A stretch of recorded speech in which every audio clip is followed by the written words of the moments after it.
So I'm just going to start with blocking in the shadows for this, and I'm going to actually shift this over more towards the blue-gray.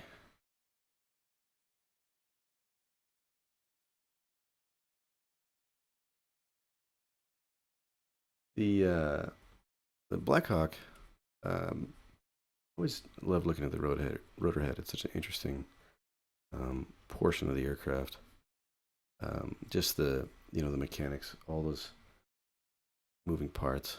And I remember when I first went to work, I worked for Sikorsky for 3 years.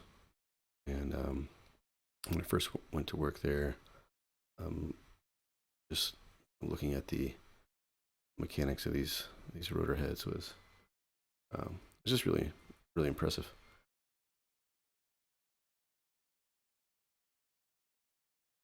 Let's see. So at this stage, I don't want to get too bogged down in the details, and this will actually be kind of interesting to work on this since I used to work on these aircraft, kind of having like an expectation of what I should be seeing, and I want to make sure that that's not really inhibiting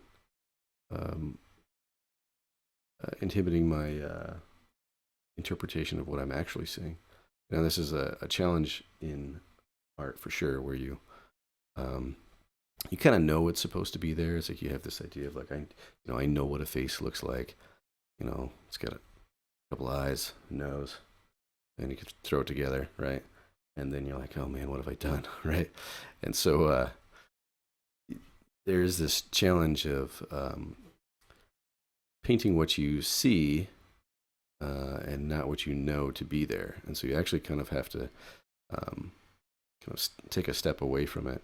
And that could be figurative, but actually literal.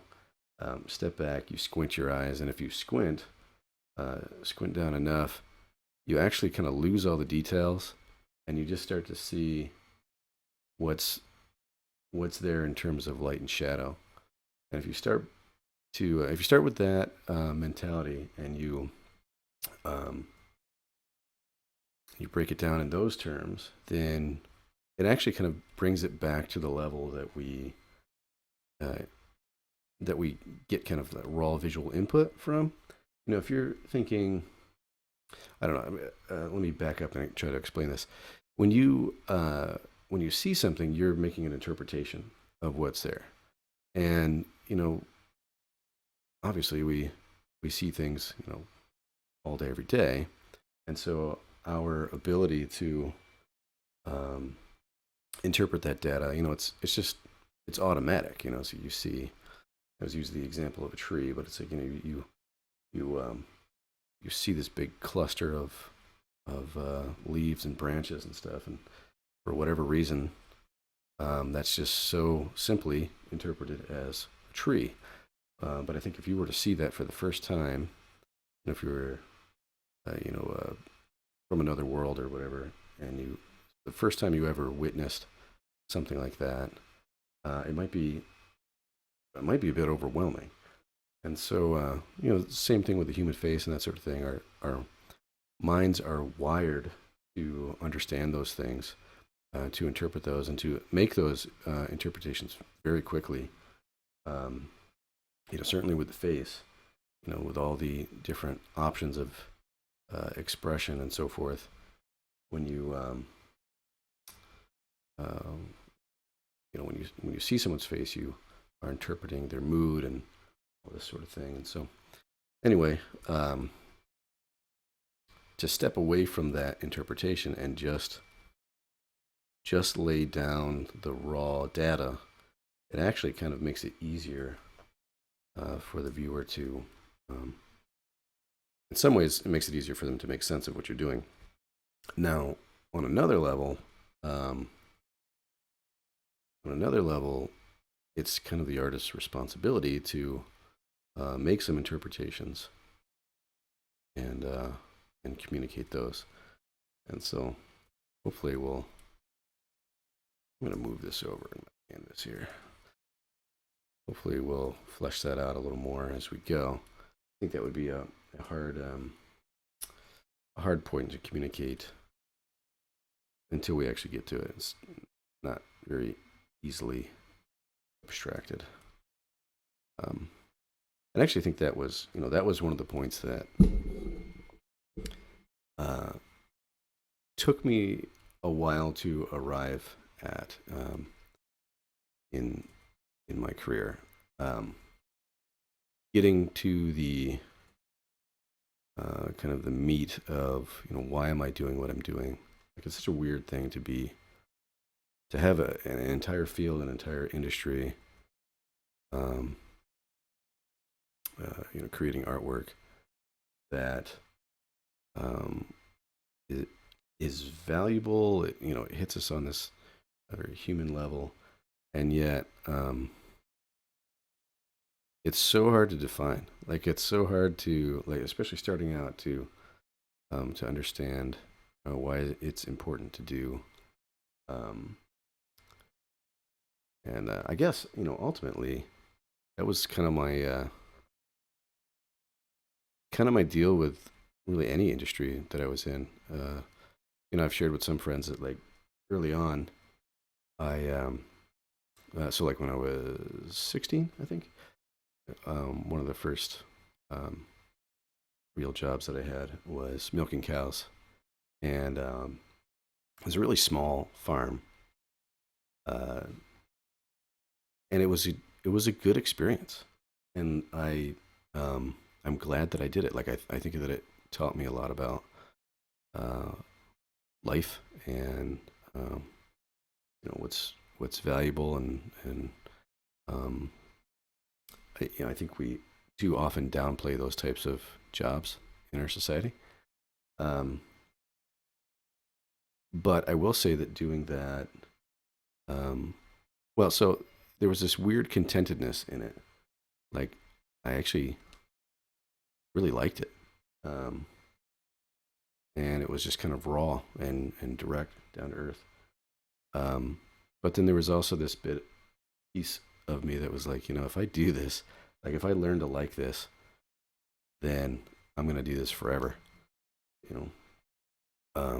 and there were other things that I wanted to pursue as well. And for whatever reason at the time, I just kind of saw those things as incompatible. Maybe that's true, or maybe that's just a cultural perception that you can't be both, industrious, work with your hands, and be creative.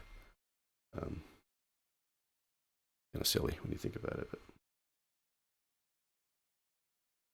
anyway, I don't know how I got off on that. Sorry. One of these days I'll watch this back and I go, okay, that's how I got there. But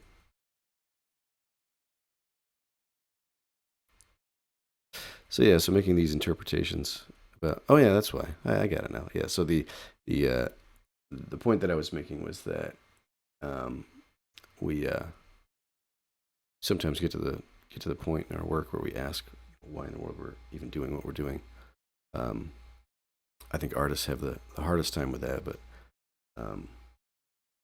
almost every job that I've done, kind of, you get to this kind of futility in it. All right, so I'm getting too bogged down in the details, and I need to rein that in.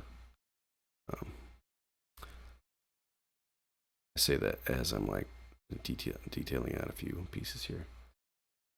So I shouldn't leave that on a negative note there.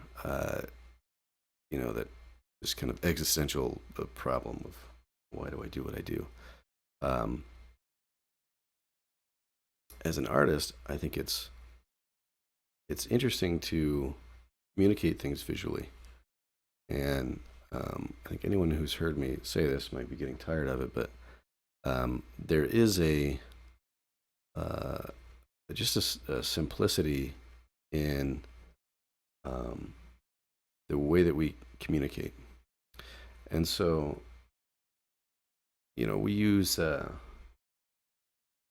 audible, speech, verbal communication, um, commonly, and that's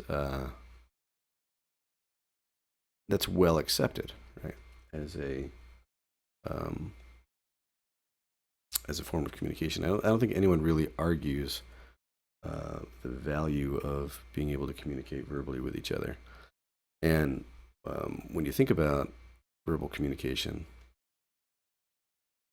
it's one sense, it's like just chirps and grunts and whatever. But then we codify that into meaning, and then it actually really is quite meaningful. And so the same thing I think is true in in the visual communication. It's just another sense that the body has that you're interpreting. Uh, these visual cues. Like I said before, with the tree, it's like that interpretation of um, leaves and branches and all of this complexity, visual complexity as an object, as a tree that has the meaning and utility to us. For shade or fruit that comes from the tree, or however you want to look at that. Um, uh, it has utility and it has meaning, it has purpose to us. And the job of the artist is really to do the same kind of communication um, in a visual way, same kind of communication that you would um, uh, get from audible speech. And so once you start to figure out how things are communicated, it's important to consider the value of the things that you are saying with your work. And as the saying goes, photo speaks 1,000 words, or something to that effect. I'm only spacing out on it because I'm actually trying to think about what I'm doing here. Yeah, so you can communicate a sense of something. So, like for this, for example, there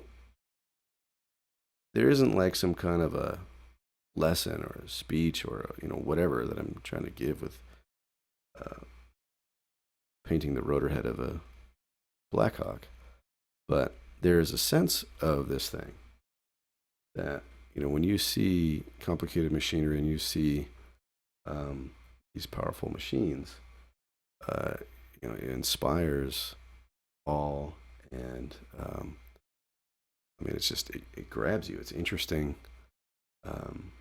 At least it is to me. The power of these machines, the complexity of them. That's like it's something that's hard to really put into words. And like it's like you wouldn't write poetry about it, but you would look at pictures of it. And that's basically kind of the point that I'm making out of that. And so bringing that kind of full circle to that conversation of what makes the artist's work valuable. It's just that, like these communicate these ideas and these sense of things that other mediums either have difficulty with or really just outright can't do at all. And that's a worthwhile endeavor.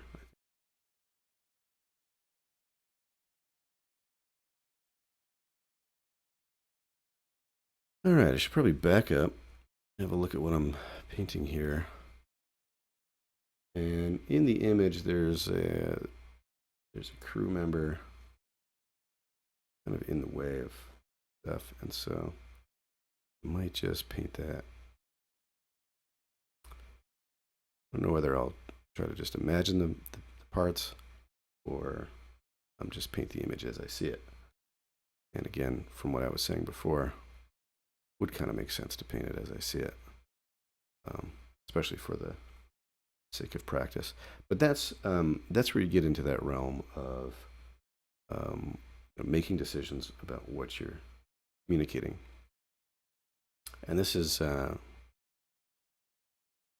of those questions that artists will have to ask themselves, like as you build up the skill to communicate things visually. You have to ask, well, why is my ability to copy something from an image or life any better than a camera? And I think there's a lot that could be said in that regard. Um, and I've got time to say it, so I think I'll jump into it. The first is that I think there's value in um, experiencing things from the human perspective. Like just because a camera can do it, that's great. Maybe a camera can do it, and maybe a camera can do it better. Um, but that doesn't mean that you shouldn't enjoy the experience of doing it yourself. And the other thing to consider is that it's still, a camera is still a human mind, an artist, composing that scene. It's not just the technical ability of that device to capture something at you know, a high definition level. There's more to it than that. There is the kind of artistic expression, and so I'm not going to downplay the work of the photographer because the photographer uh, does a significant amount to compose the scene and make it interesting. It's like why is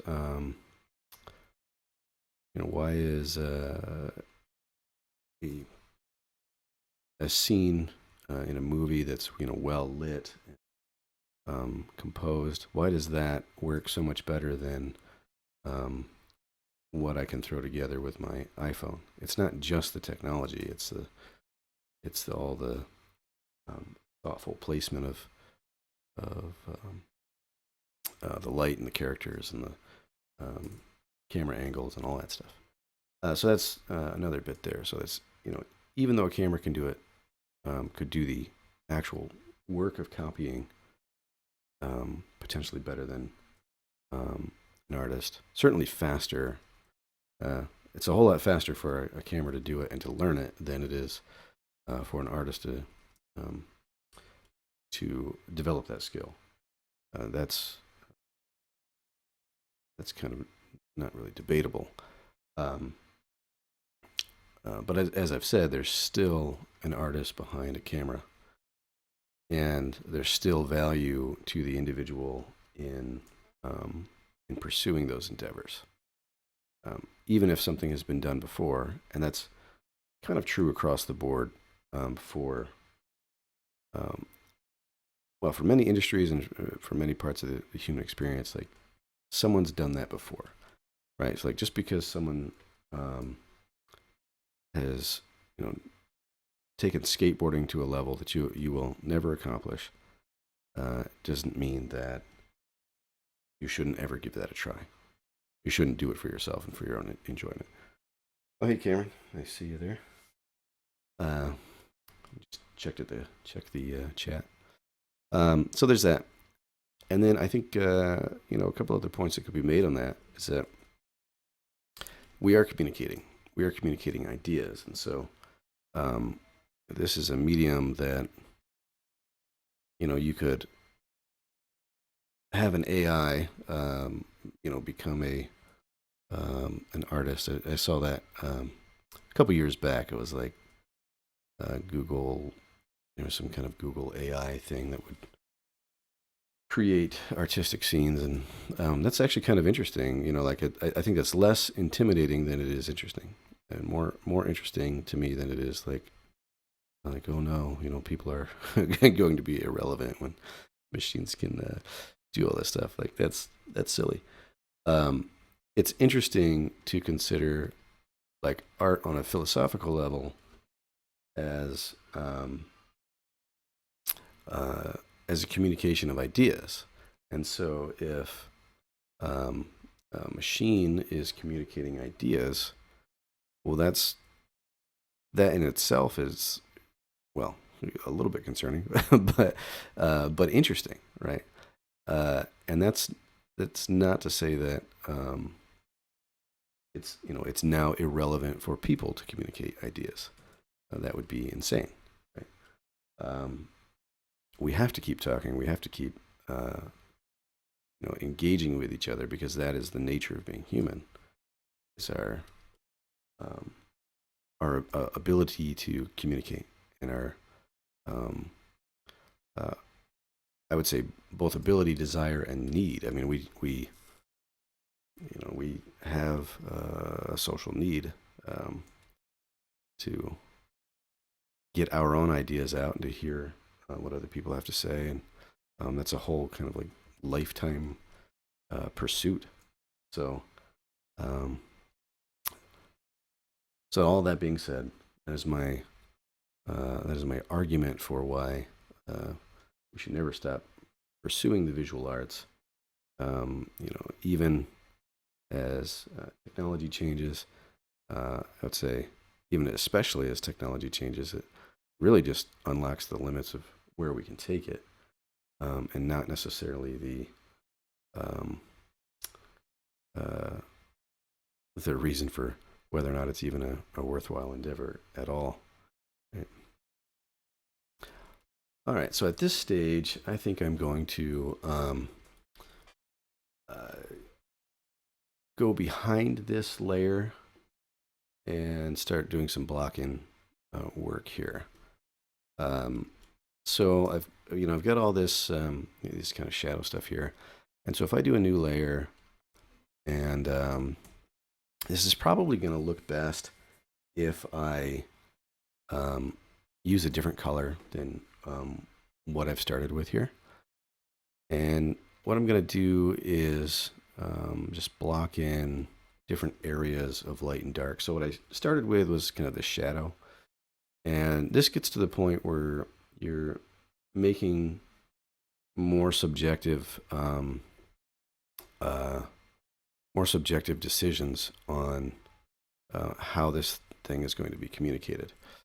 So I'm going to try to push the light, or rather push these kind of zones of color to make more sense of this. And at first, it's probably going to look kind of insane, but I pseudo promise you it's going to come together.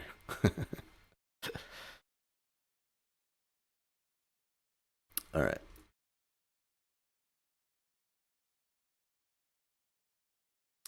So if I separate, so a lot of these edges kind of blend in together. And when I say edges, what I mean is the one line against another, and that can be soft or hard. And so a really simple way of separating these, as you can see here, would be with color. So if I'm, coloring these separately, then you can see, okay, this is a different part that's underneath this other part. So the kind of jumbled mess starts to get sorted out. So I could shift that, something like this.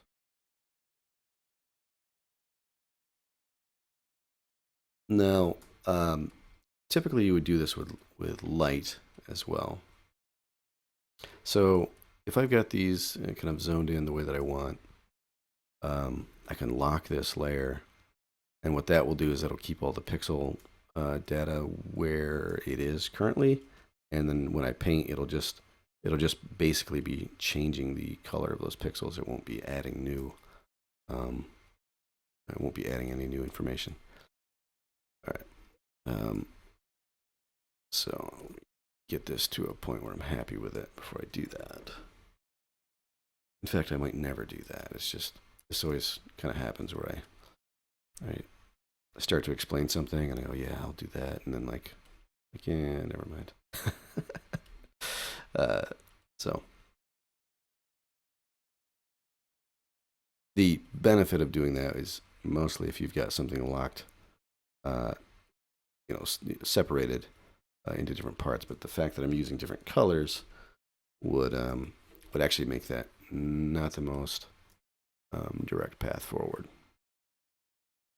So,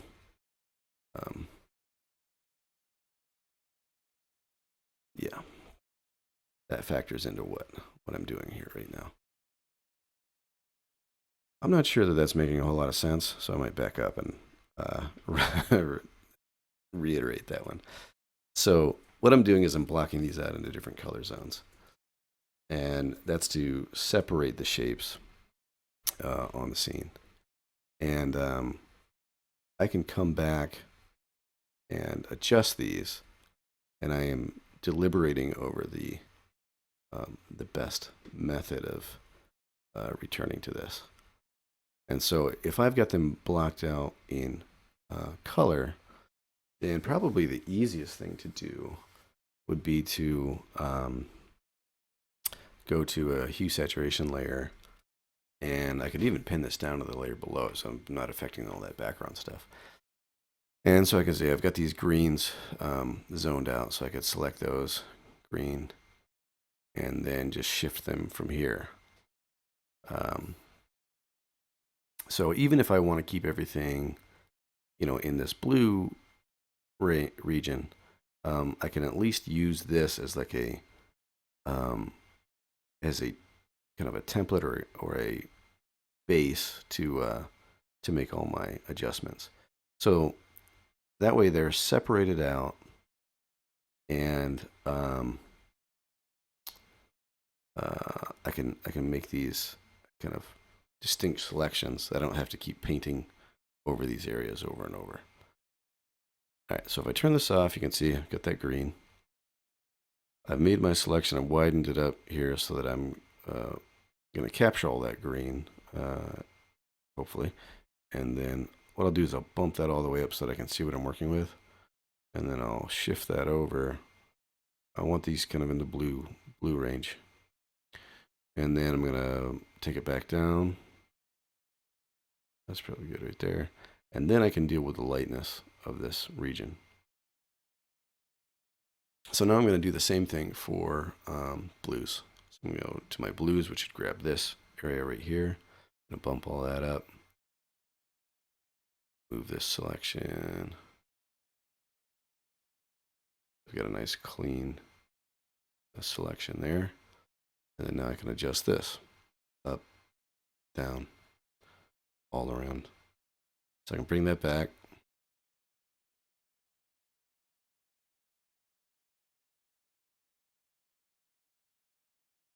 Like so. And I think this I'll want, I'll bring that all the way back over, and then I'm going to adjust this to the left because colors do have a natural level to them, a brightness level to them. And so if I shift that, it gives me more options with that.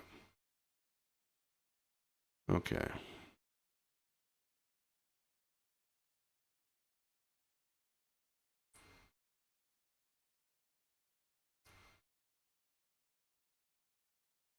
So if I hide that layer, you can kind of see what's happening here. I'm selecting each zone and bumping them up individually.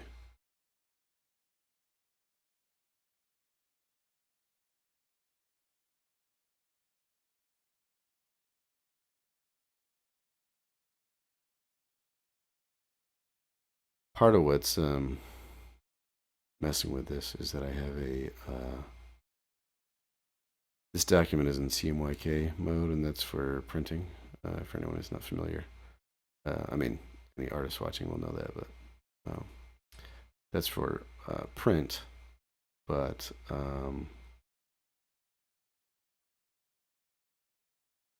that is really messing with my results a little bit here. So I'm I'm lightening that just a little bit.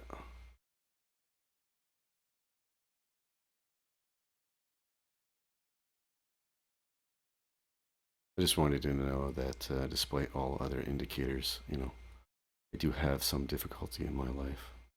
And this is what it looks like. It's CMYK mode. Okay, so I'm going to turn this back on. That was a joke, by the way. Deadpan delivery. All right, so to adjust this here, and that back down. Go back to my greens. Bring that up.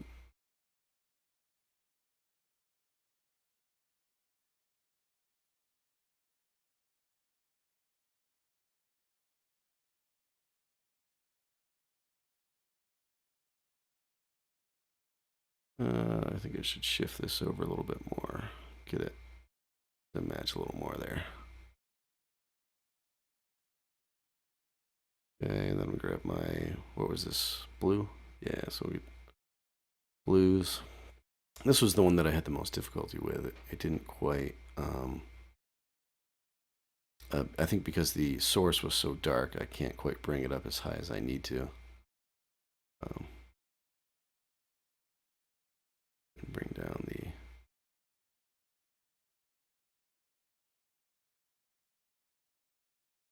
the saturation on that. So, like I said, with the CMYK, that's kind of messing that up. But what I could do is I could just come in here and do another hue saturation and just select that one portion and bring it up. And that's what I'm going to do real quick. So I'm going to shut up for a second so that I can just do this quickly instead of talking through it.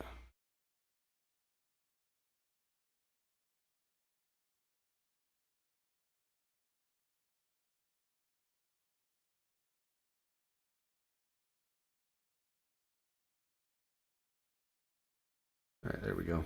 Now I can come back to this blue and have a little more control over it. Oh, the source is not so dark.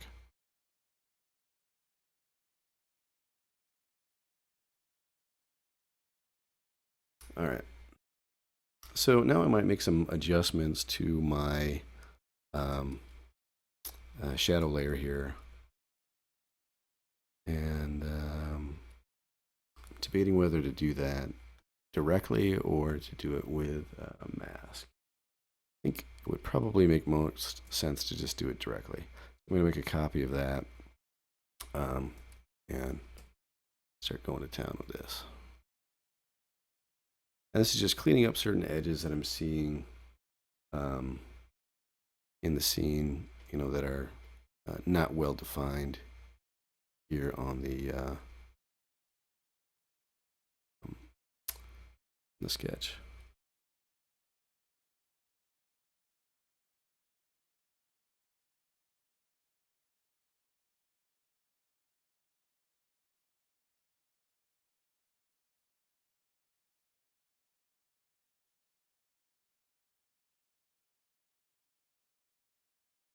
Get that up there.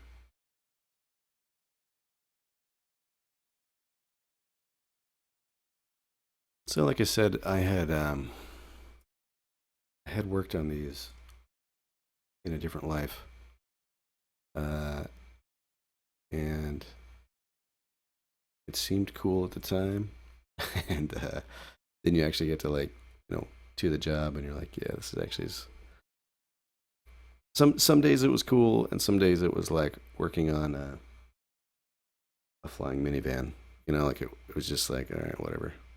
It's just a box with a spinning fan on top. A very complicated and expensive spinning fan on top. I remember one day we were out in the fuel calibration bay. We were working on these, and I was a little sick at the time, but I was just head cold or whatever. and I was working on the side of the aircraft, and I sneezed, and I don't know why. I mean, it's just one of these like dumb little moments, but like, just had this like weird realization that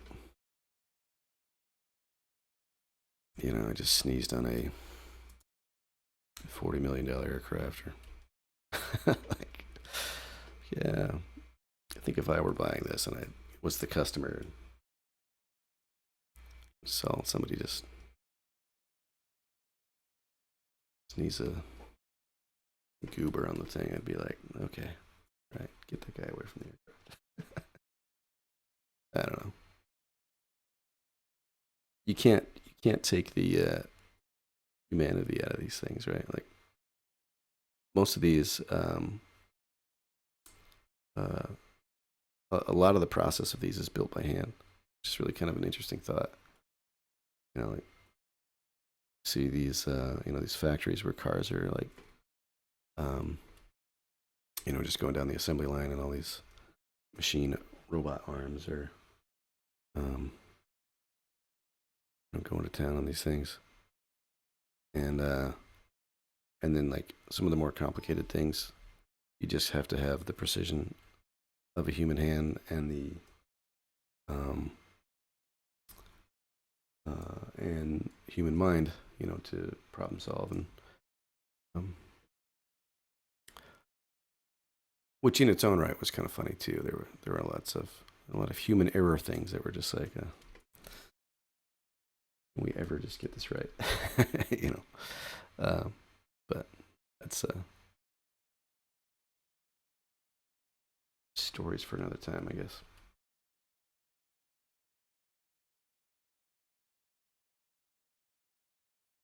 All right, do this edge in here. There's like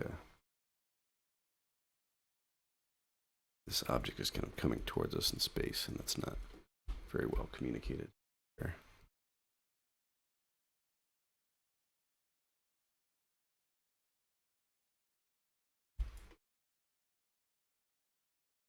And another one here.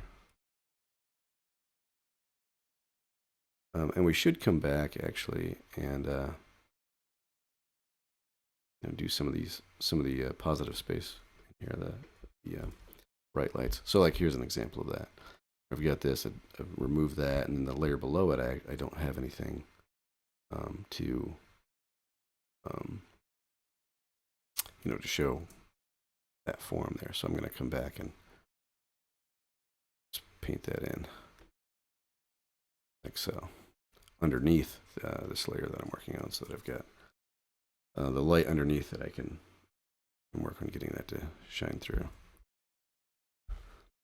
Okay, so sometimes when you're doing this, you just jump right into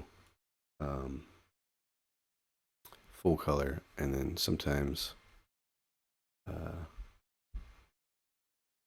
what I mean by that is you just jump right in with a brush and go after it, and sometimes you take a slower, more analytical approach with with like the lasso tool, like I'm doing here. And by slower, I mean it's more, it's you're doing more thinking about what you're doing.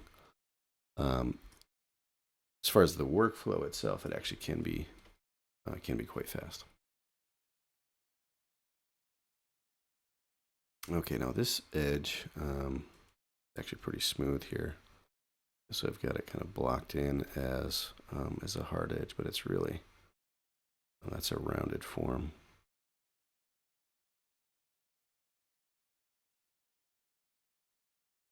Confuse too much there.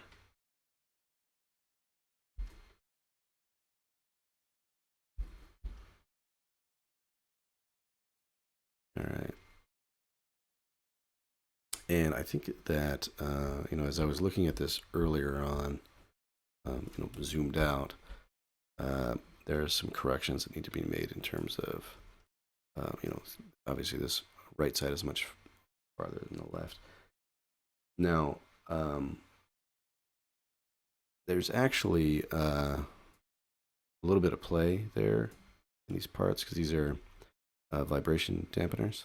And so what these are is, you can see there's like a little ring So there's like a, well, this is probably a good example here. There's two rings there, and then a post, and I believe it's the same thing on the bottom. It's mirrored on the bottom, and then you've got this just big hunk of metal, and it can just kind of roll around on there, right? So that's the vibration dampener. That's supposed to grab, it's supposed to, the vibration will end up kind of working its way out to these edge of these posts and then rattle around on these things. So it kind of gives it, I mean, I'm not totally sure on all the science behind it because, I'm an artist, not an engineer. But my understanding is that it gives the energy somewhere to go, So, like that one. So this one's got to come out a bit. That's what's going on. This whole section down here.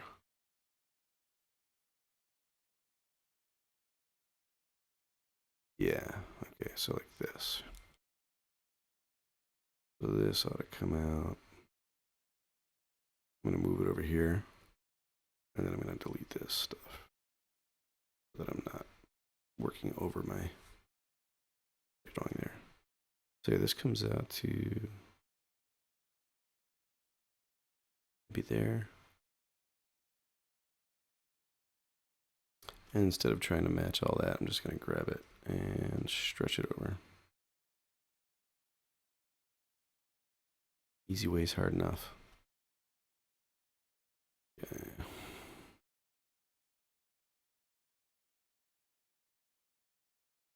Do these here. Go. Cannon plug there. These parts are these wires running off. And that's recessed.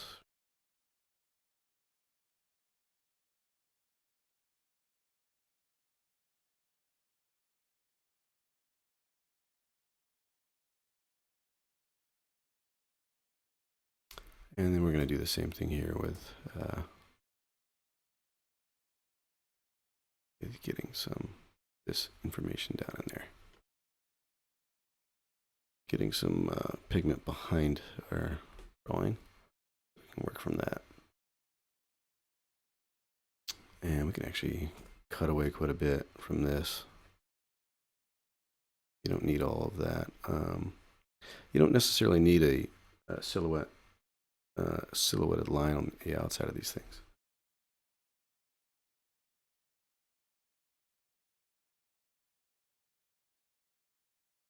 Sometimes it's best to just, cut off, the edge of an object so that it is clear where it ends. So instead of just framing this with a line drawing, we can do some painting behind it and then do like basically a draw through is kind of how you would describe that. So what I mean by that is I'm going to take this, and so I'm going to show this kind of coming this way, and then I'm going to kind of just invent some stuff going on behind this that's going to go vertical, right? So this is coming through, let's see. Some of this is in my reference image, so I'm going to paint that in correctly, and then some of it we're just going to invent. All right. Cut that off, and then this will have come out here and over. So that's coming through this way. And so what you do is you draw through your object, and then finish that up however you need to. And then I'm going to go up here and let go, and then I'm going to remove my object from that selection. We delete that, and then these two things here should correlate, so they should reference each other. If I get rid of this, that'll probably be a little clearer. This kind of passes through into this other shape here.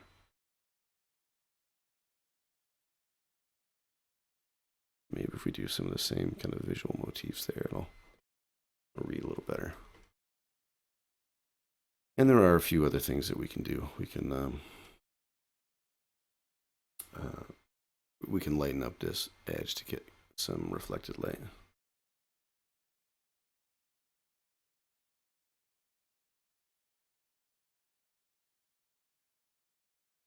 Okay.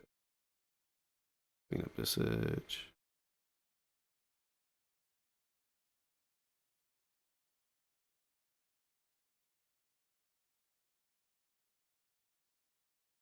That looks fine.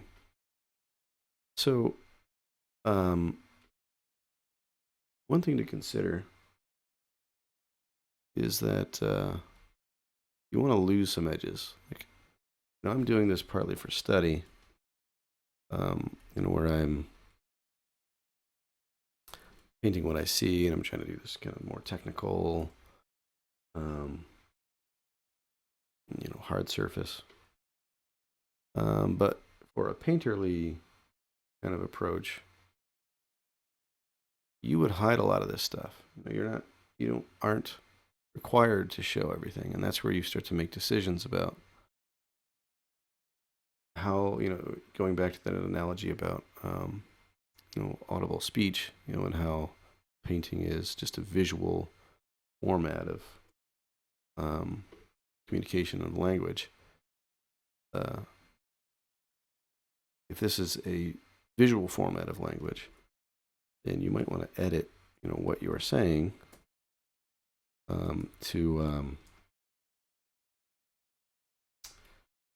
communicate more clearly the interesting parts, right? I mean, that's, again, earlier when we were talking about, the value of an artist and, why we do what we do. We're communicating in a visual way. What's so interesting about this, object and what it represents. And so there are parts of this that really might not really be all that important at all in terms of, what interests the viewer. And so we can edit them out.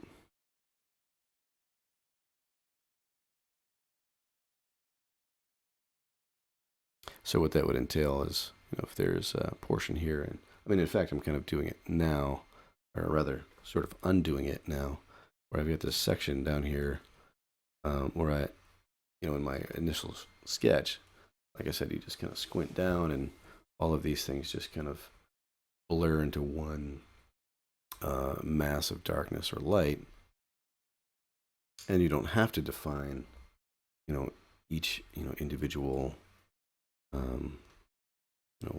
piece of it, and which wire goes where and all that kind of stuff. You can view it as a mass or as a whole, or as like a kind of the bigger concept. And so you're just simplifying your shapes, and so when you do the opposite of that, you start to detail things out. Well, then you really have to take that somewhere to the level that it's actually kind of worth having gone through the effort to tell the viewer what's going on there.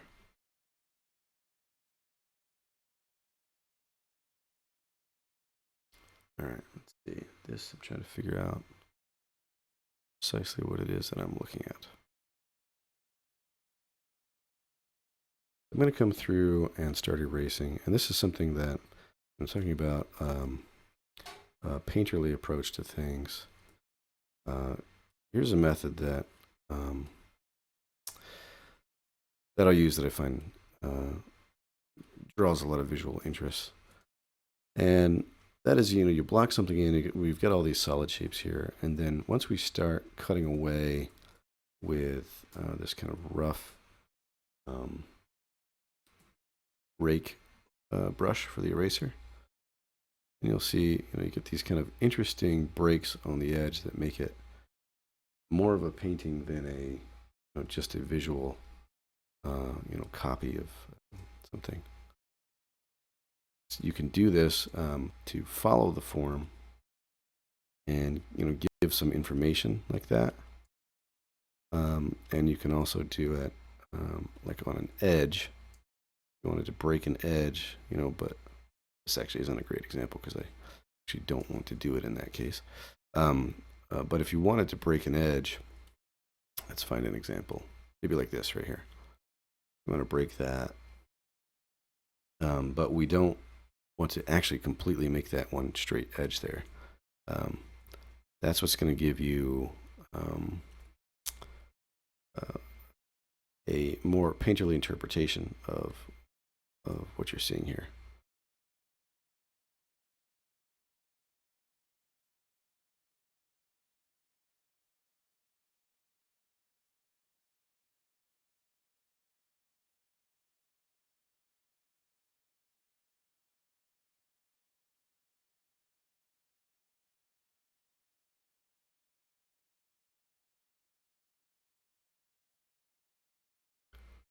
In a way, it kind of lets you get away with murder in the technical sense. Like these spheres don't, or these ellipses don't need to be perfect ellipses if they've got this kind of grungy broken edge. You can get away with a lot of that stuff because the eye will kind of just fill in what it thinks it's supposed to be seeing there. Okay, so I'm going to come back in behind the layer, behind this shadow layer, and actually it looks like I put some of that on the layer there. All right, but I'm going to come back in behind this and do, well, let me think about this. Which would be the best way forward with this? I could either come in behind it and start, feathering in some light and grading in order to make this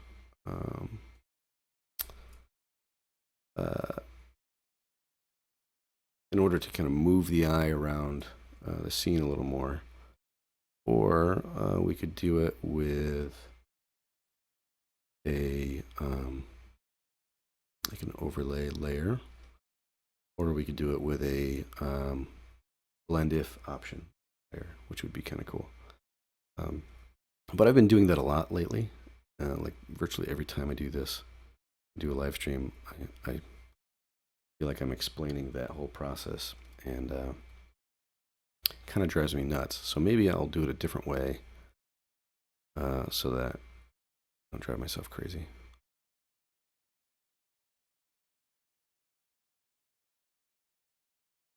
And real quick here, just block in another piece there. Maybe that actually kind of, I don't know, something about that like unbalances it for me. I'm gonna erase that out softly.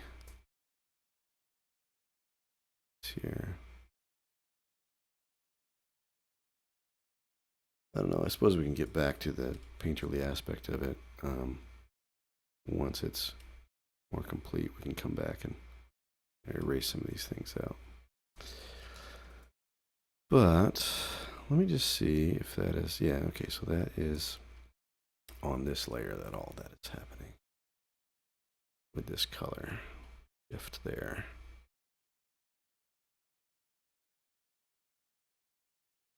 I'm just going to clean that up before I get into the part that I was talking about.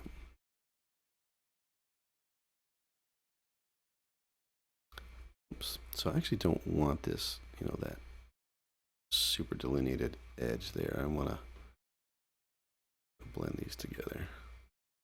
And what we're seeing here is all that, the effect of all that, these hue saturation adjustment layers below here.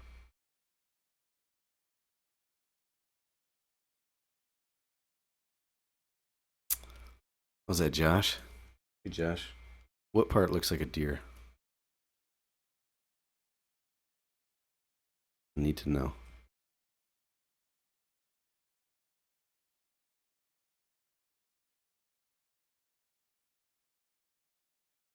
Oh, wait. here all night. It's not true, actually. Here until I get too tired. All right. So I'm going to start moving ahead with those gradations. And I'm just going to grab, I need like just a standard set here. Eric Elwell brushes. There we go.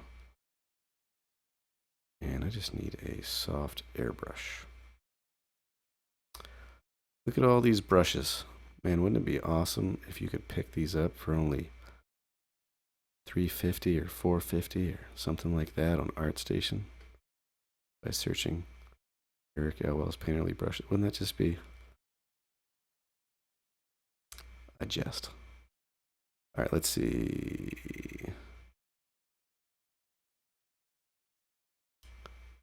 Man, too many brushes. I've hidden the soft brush because it's like the Photoshop default, the airbrush. There we go, airbrush right there. It's like beneath me to use it, but then I use it all the time. So we're just gonna go with that. All right, so I'm gonna, whoops, did that on the wrong layer, didn't I? Yep. So I'm gonna pin those together. Make a few adjustments to my shadow layer here.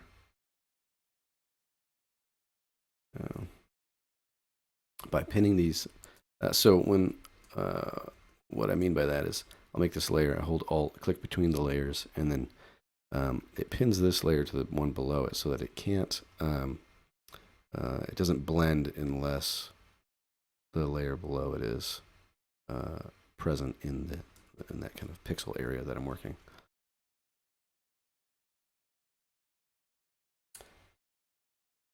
So the front center, turned it into a control lever. Oh, you're talking about this right here? This thing? Looks like a deer. Oh, are these like his legs? I'm confused. Are these the eyes? No, that looks like a platypus. Okay. You're gonna have to show me sometime when we're in person. You can mock my artwork. I'm not taking it as an insult. I just I actually can't tell what you're talking about until we're together and you point it out. All right, so I'm just gonna grab the edge of these areas here, and I'm just kind of doing some bounce light.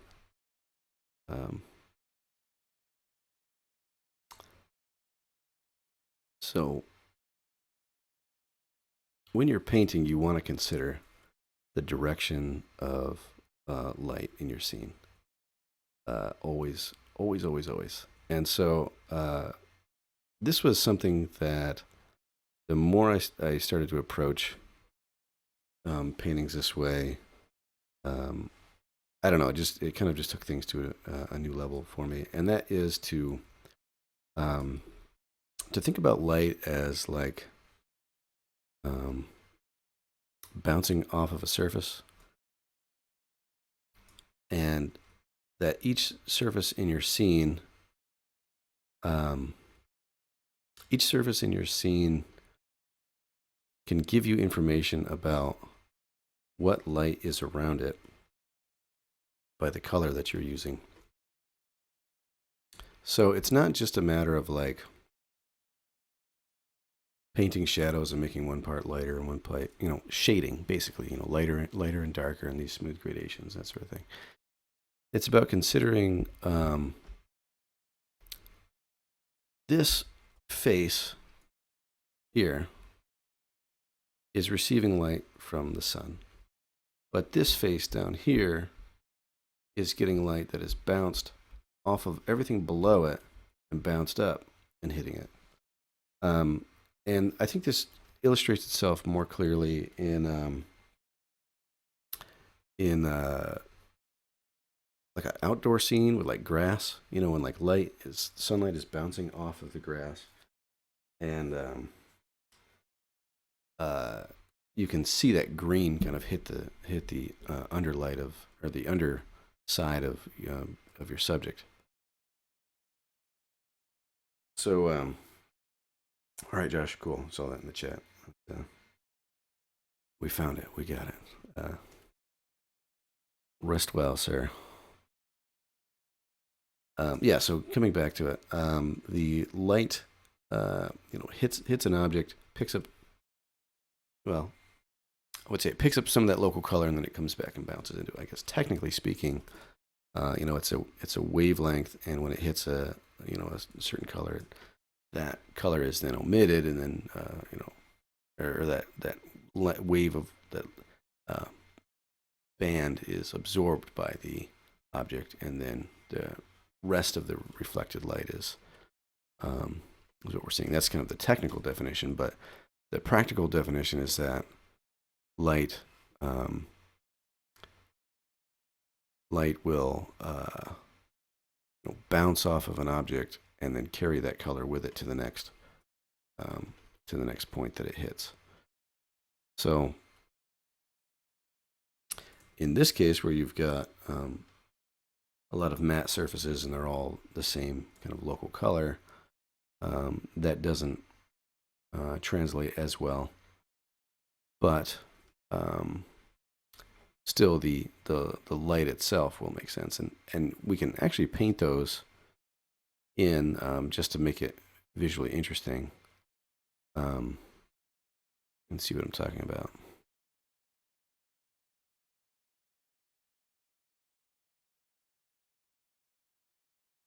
I'll make some adjustments here. I actually want to see a little bit more of this. These colors come through.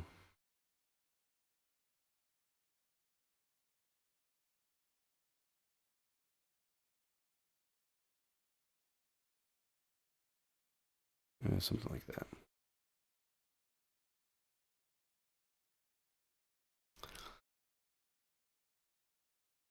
Okay.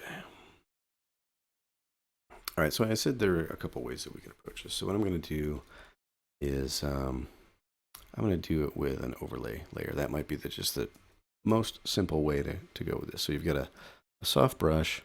You set it to overlay. You make sure you're above 50% gray, and then you start feathering in your your highlights and bright portions here. And what you can do at this point, and I would recommend this, is to make selections and then paint outside of those. So paint within or outside of those selections. So that way you've got this soft edge that comes in to a hard edge there, right? And that's going to delineate these. It's going to delineate these faces as kind of facing different directions. So let's see. Here, grab that, and then go off of this edge there.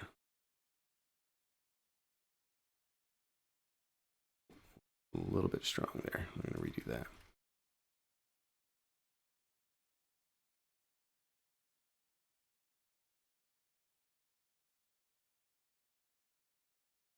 Now again, I would probably use that method of emitting certain areas of light below this, but for now at least, I might come back, circle around and do it anyway, but for now at least I want to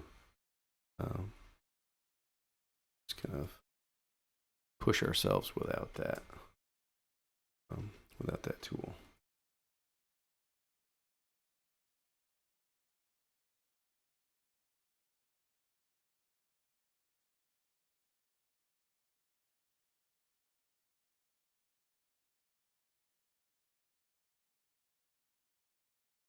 So you might brighten this up a little bit and then, catch some edges with it.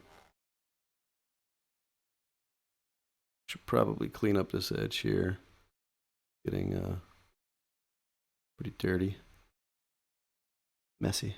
We'll get around to it though. Let's see. This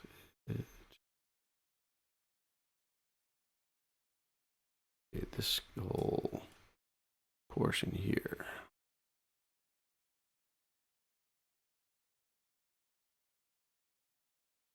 Yeah, that'll work.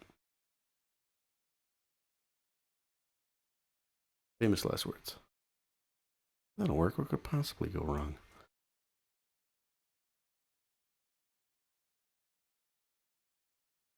Yeah. Sections here.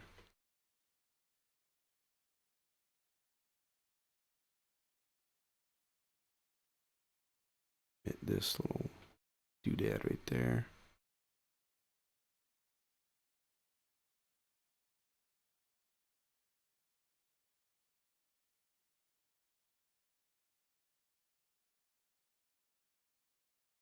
Now what I'm doing here is I'm kind of moving light in different directions so that these shapes start to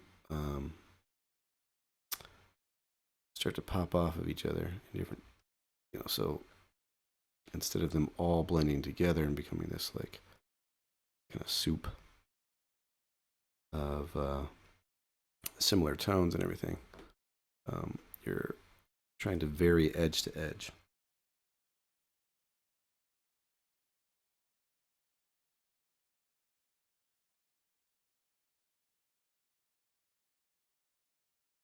So from here to here and from here to here, I'm trying to differentiate the value, even though that's a flat plane.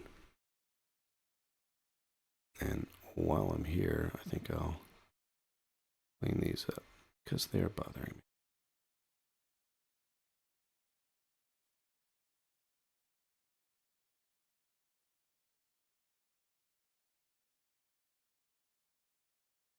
And the nice thing with just the free lasso tool here, what do they call this? Well, I guess Photoshop doesn't want to tell me. Wait for it. Oh, it's waiting for that menu to pop up, and instead I just dropped my stylus. Let's try that again. Hit that. There we go. Yeah, just the lasso tool. So when you're working with the lasso tool in like a free way instead of the polygon lasso tool, you can still get a straight edge pretty quickly by starting at one point and then cutting out and then letting go, and then you got that.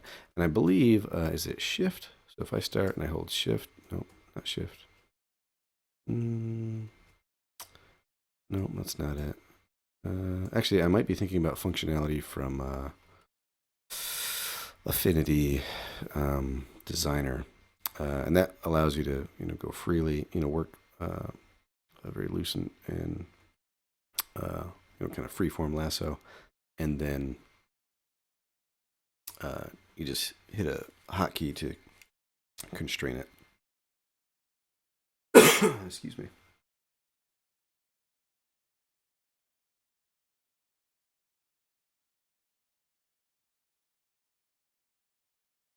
All right, so working with this overlay layer here, we can get a little bit crazy with our colors, so we want to be careful with that. I'm going to grab this and clean this edge up real quick on this layer there. So you can see how we're getting really blue. Overlay is going to adjust the intensity as we go with this. I'm just going to grab some edges here, and so I say that we'll come back around and clean that up in just a second.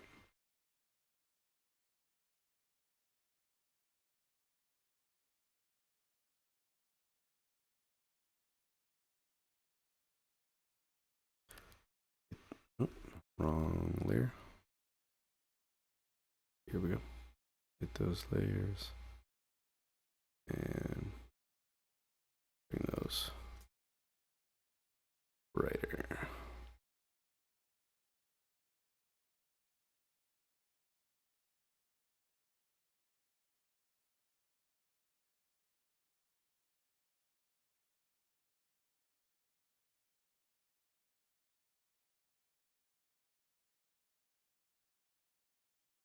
And again, with that technique, I'm going to cut away, working that way as well. Here we go. Make that edge nice and sharp, and then these rounded edges, bring them along like that.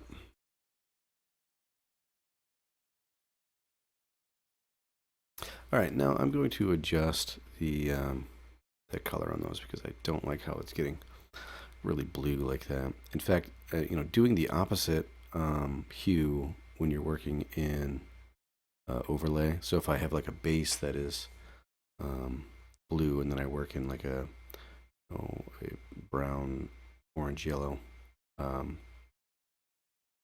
can you can get some variation, and they start to kind of counteract each other in terms of color, because it's they're opposite on the color wheel, and that might be desirable. And so here I'm just deciding how high I want to take this. I bump that way up, bring it back down a little bit. I like this being a relatively matte surface, so there's not like a ton of variation, but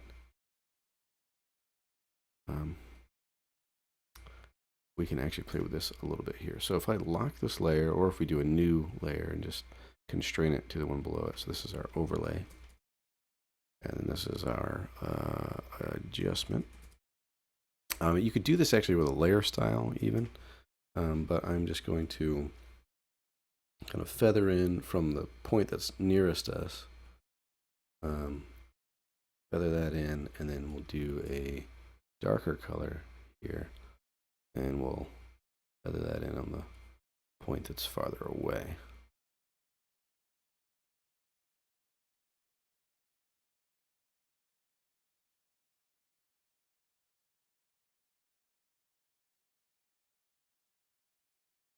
I'm going to invert that really quick, see what we get. Nope. All right.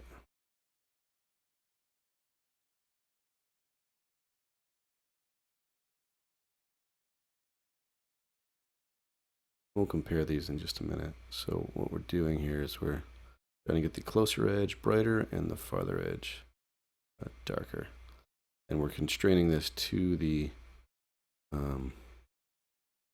layer that we've already made, so we can be pretty quick and loose with it.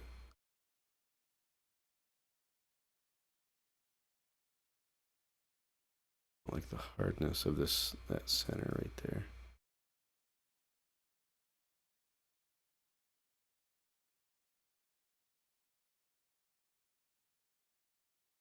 And then I'm just erasing away from our adjustment to that layer, so that its effect is a little bit dirty. It's not just a soft airbrushed.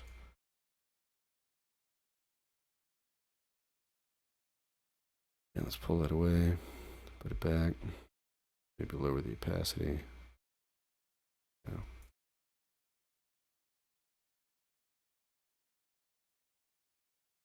And I think we can also, so when you do a overlay layer like this, you could also do your darks in there the same way. And so we'll do that now. Let's do overlay. And actually all this, I'm just going to grab all this and constrain it to a group. And I want to pin these down, see what happens with those. This way you can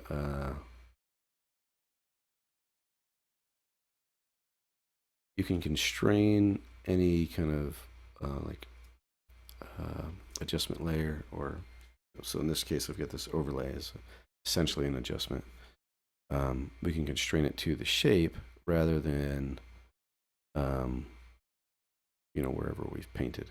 So we actually did a pretty good job painting painting that in such a way that it's not going to mess with the silhouette too much. Like, so if what I'm saying is, when painting like an overlay layer like that, you can end up blowing out the background as well. Like whatever adjustments you're making to this, you're also making to the background. And just for cleanliness sake, you might want to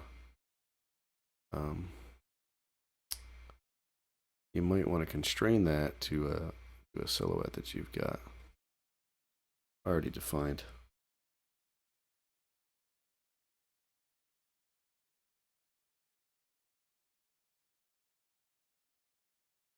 Debating how much contrast to put in there.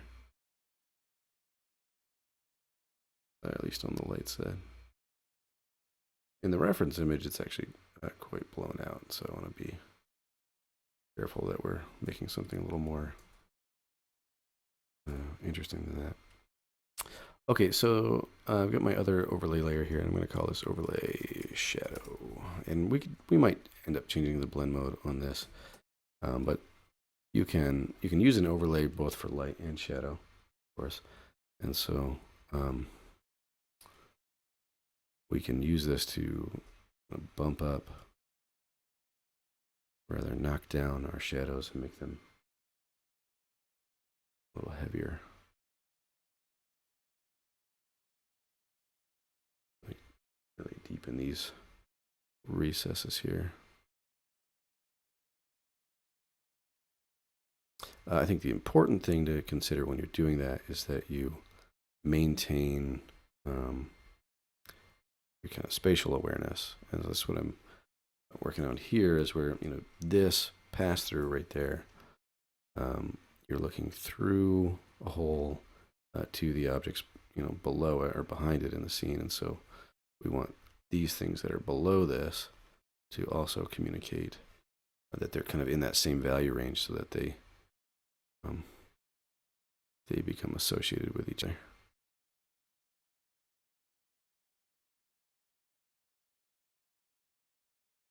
Get this closer to mid.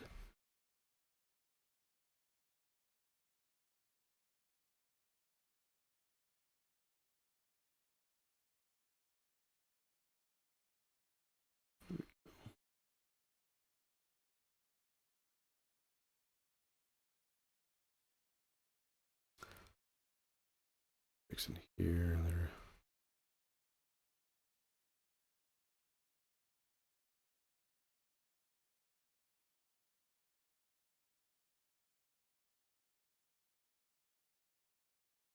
At this point, I'm using a feathered brush, so it might make sense to switch to hard brush here soon, so that we can kind of imply some details in these shadow regions. You want to compress, well, I shouldn't say you want to.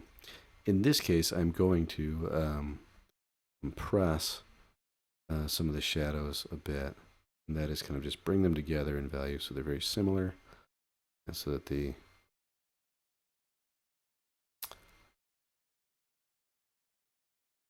aren't trying to give you too much visual information. I can very quickly make something look fake, even a little bit ridiculous, when you have you want to have just a little bit of information in your shadows, so that they well, again, you want to, I'm going to say, some of these things are subjective. It depends on the style you're going for and the particular application. But let's see, generally, I try to put a little bit of light in my shadows, and the point of that um, is to have uh, a point of reference for where light is bouncing. So light bounces off one edge, and then hits whatever your object is in shadow. And so that's what you're showing. Is you're showing that some areas are a little more recessed. You're giving a little bit of form information in the shadow, but it's a delicate balance. If you go too heavy with it, then it's not really believable. Our eye doesn't really see all of this. We see this all at once, but then we compress it down. It's like if you think about a camera, how it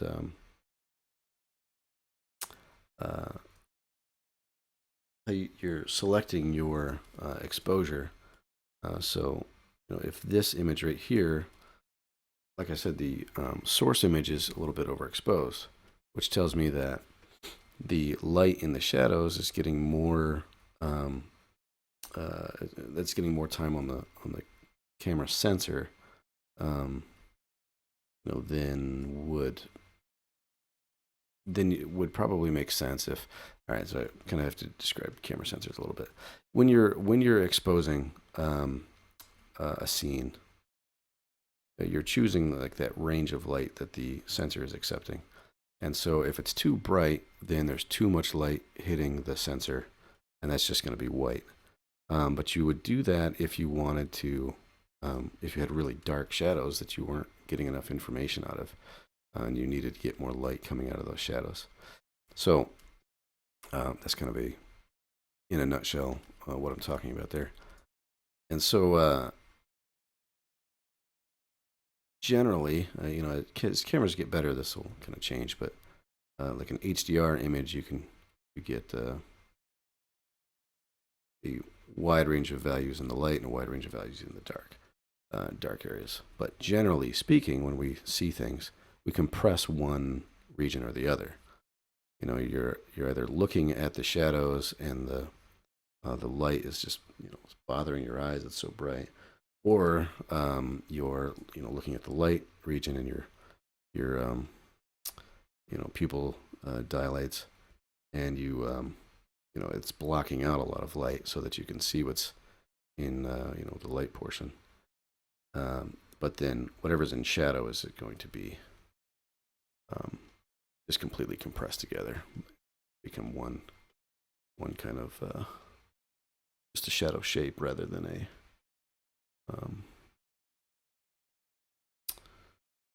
rather than seeing all the details in it.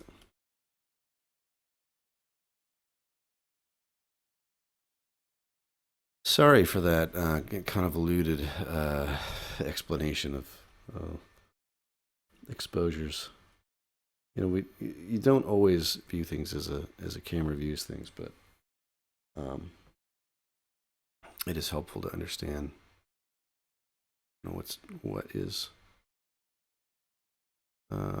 meant by a lot of those terms and kind of how we're interpreting a source reference photo for use as a painting, for use in a painting, rather. All right. All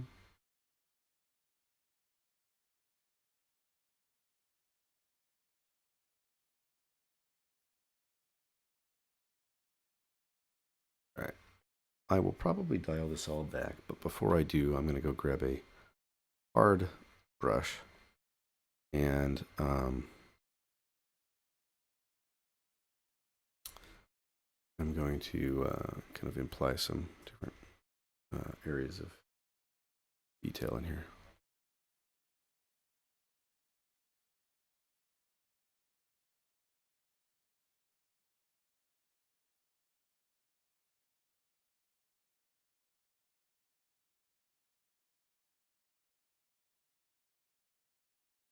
Again, trying to be cognizant of what I think I know versus what I'm actually seeing in the image.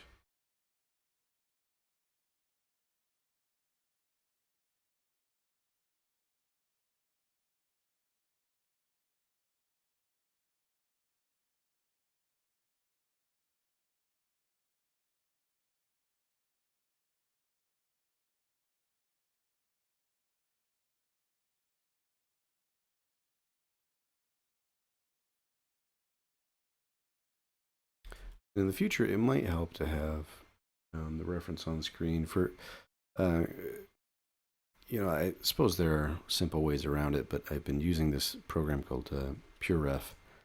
And last time that I streamed, it wouldn't show on the screen.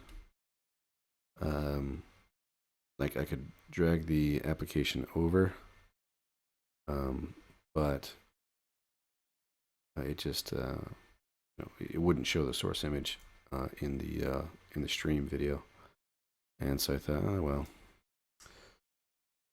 I just won't even bother with it,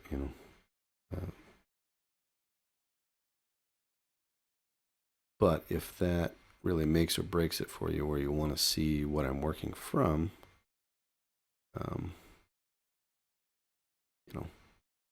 we can use a different program, or we can figure out why that's happening.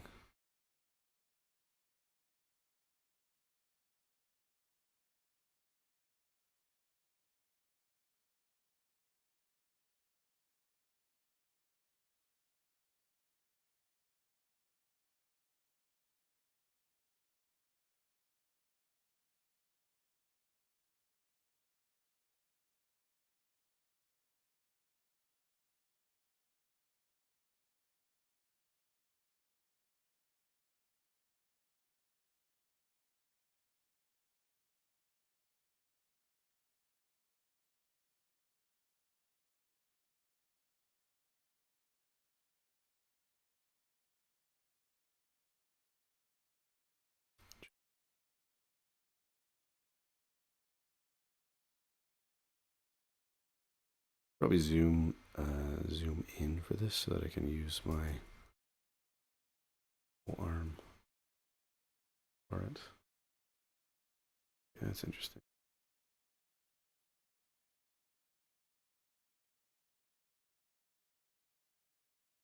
The form. What's going on?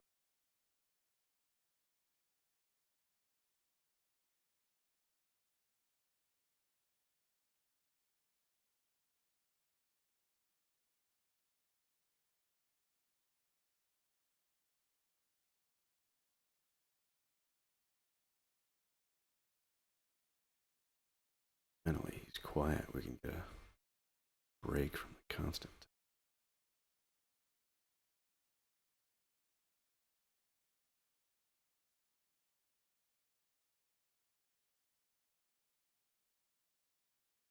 That Eric guy loves the sound of his own voice, doesn't he? All right.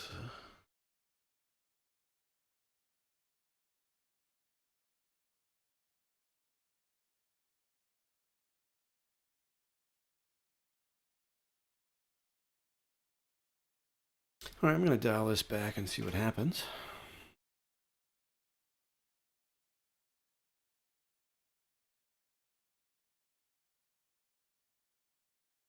I do like it being fairly contrasty.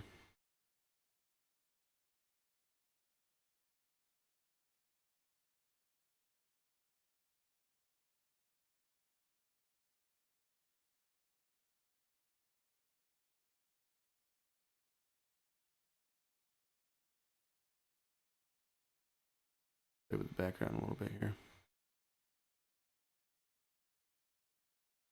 Oh, good idea, Manuel. I will add some palm leaves right away. I mean, I guess that would be expected, right? If I put out a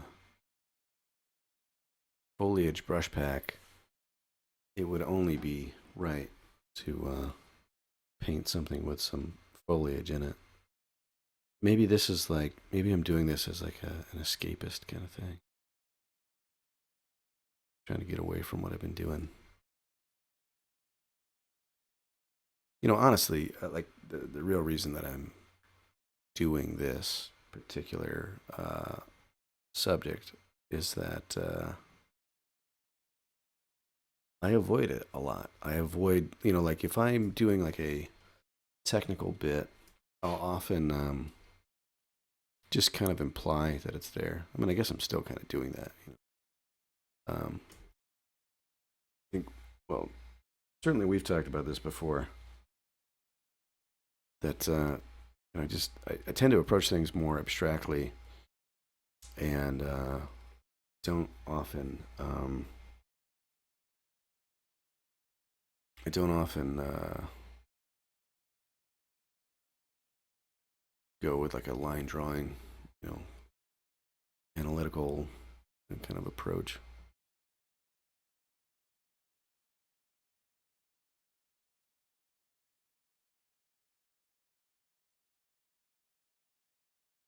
There we go.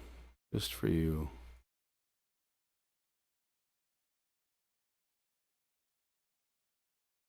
Yeah, we could do this like a crashed helicopter sticking out of the ground. Okay, I think we're onto something here.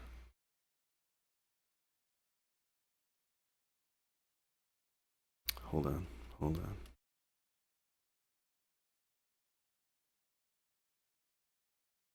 Get some of these guys in there.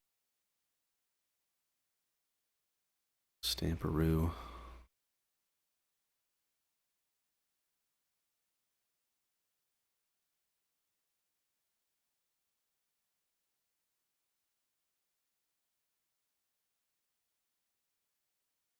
Man, what is going on right now? Lost his mind.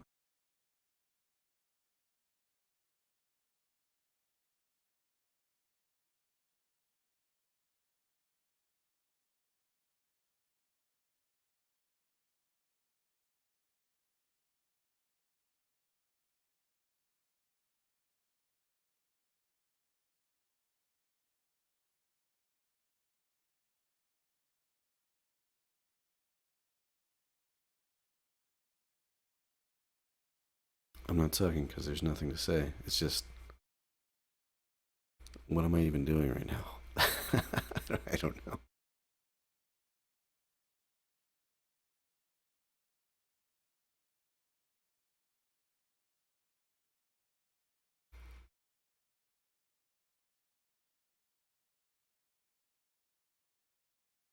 Maybe we brighten those things up.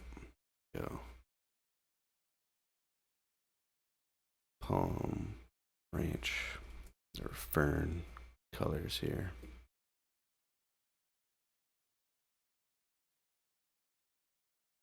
It'll be too bright.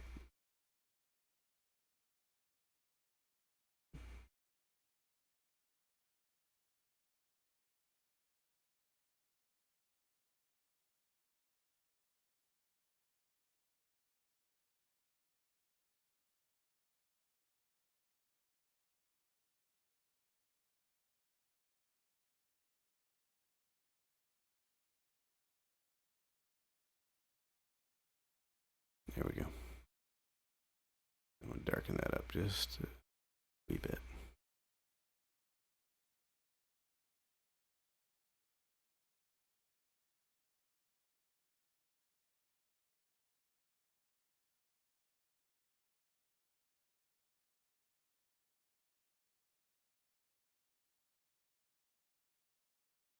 This is like on Lost or something.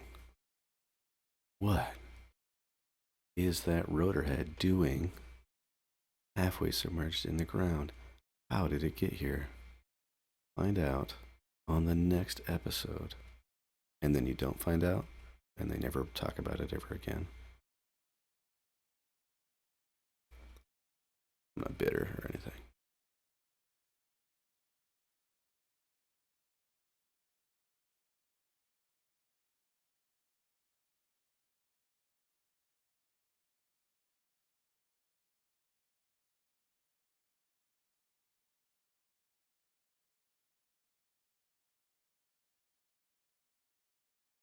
Yeah, he's lost his mind.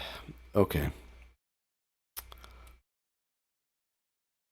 I'll grab all that. Edit. Yeah, it's a separate layer. Sorry. Uh, yeah, that would be bad. Eric, you terrible, destructive human being.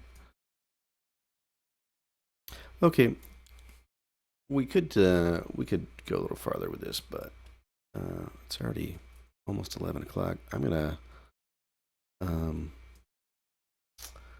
just do some really.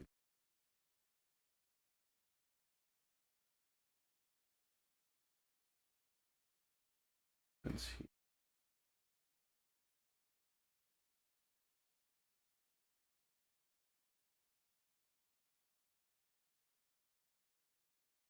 And by fun, I mean the side of a battleship with like 4 flak guns, anti-aircraft. Seem Seems fun to me. All right, let's try to do this one on the quick.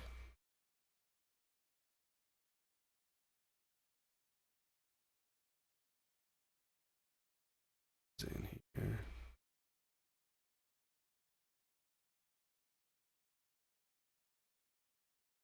Further. There. What shape there? And these probably flatten out a little more in the reference than. I don't know. I tend to like, if it's a curve, I tend to like over curve it so that I'm emphasizing that it's a curve. But then what ends up happening is uh, it flattens the image out so that it doesn't look like these things are receding in space. That's something I gotta have to be on the lookout for. And it's probably not making a whole lot of sense right now because we can't even see it. But get this baby blocked in.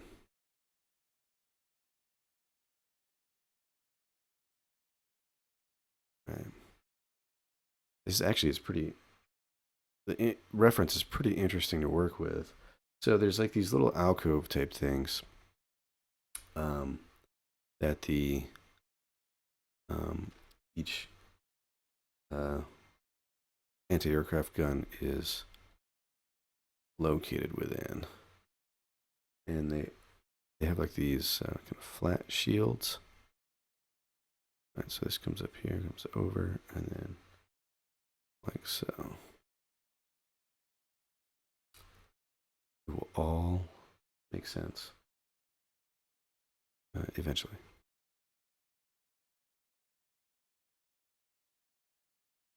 Okay. There's like a little shieldy things right there.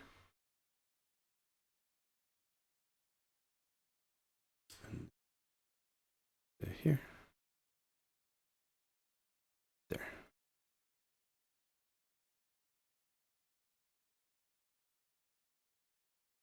Okay.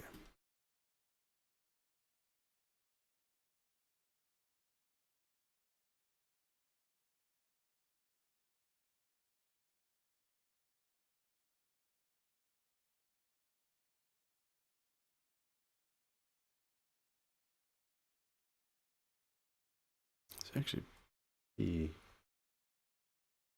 darn parallel. Come up a little bit higher, farther forward.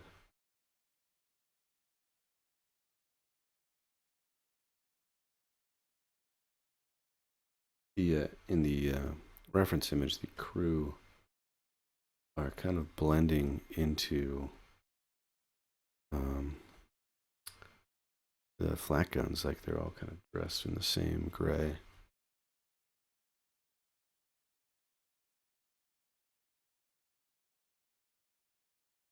I'm going to deal with them as groups.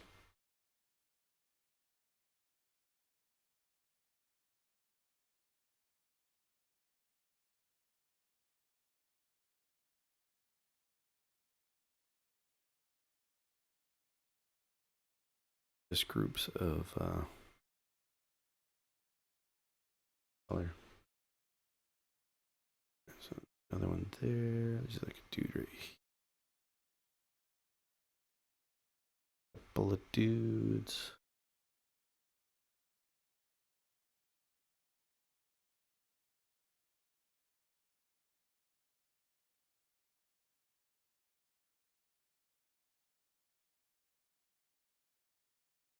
technical term, right? Bunch of dudes manning the gun thing.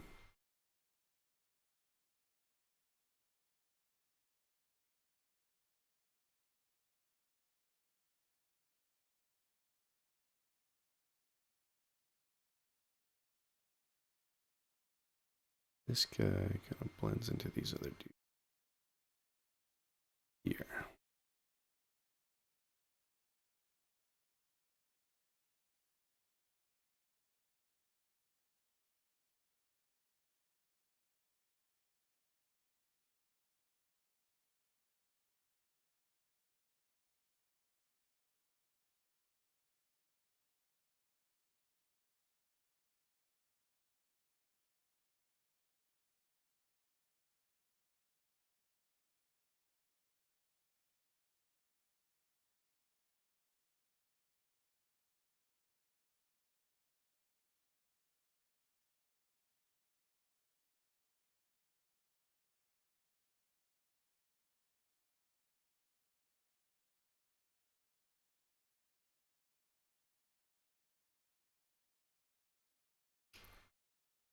Right, and this is kind of an interesting mass of humanity right here. There's like these 4 or 5 guys. I think they're all holding shells to load these things up. And they're just all huddled together with these giant shells. Okay. This guy.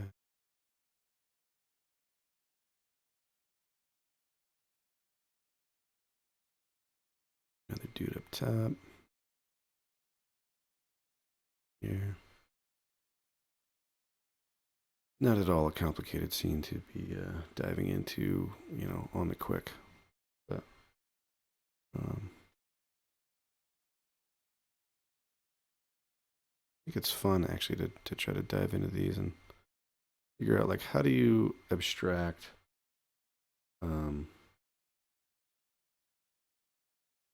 these large groups of people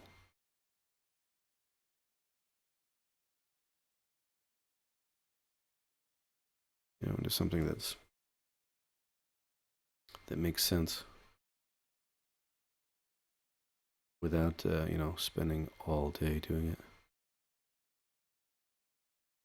And maybe that's the thing, it's like when I was, I don't know, when I think about different artists, think about Norman Rockwell or something like that, and the level of his work and the amount of time that he would put into it.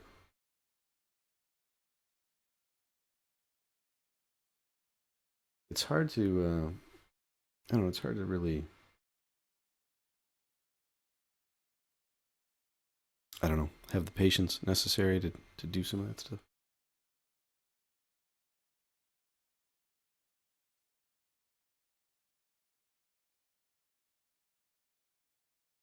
Or the patience to learn how to do it once once you've done the learning, then it's not so bad. But you have to do a bigger and bigger scene. It's not really, that's not something that stands out to me as like, oh yeah, I'd love to do that today. Do a giant, complicated scene, all these different moving bits and stuff. But more and more, it does appeal to me because that's kind of how you tell stories, right? It's like how things relate to each other in a scene that makes it an interesting story. See, this dude's way up here, so I placed him wrong.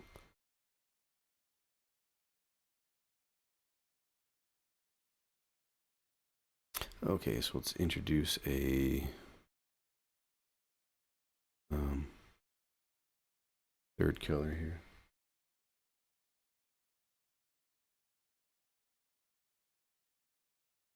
Manny demands tanks. Uh, yeah, I don't know. I do, of course, I love doing the tanks, and that is its own beast. I will say with the tanks, though, uh, the purpose um,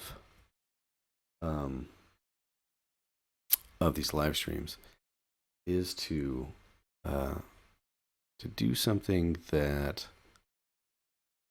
I enjoy, and that's not necessarily for like some other gain. You know what I mean? Um, like there are plenty of painting projects to do that fall in the category of like this would be good. This would be good practice for a project that I have coming up or something like that. And the tanks are, they're a personal project. They're one of the things that um, I'm working towards, and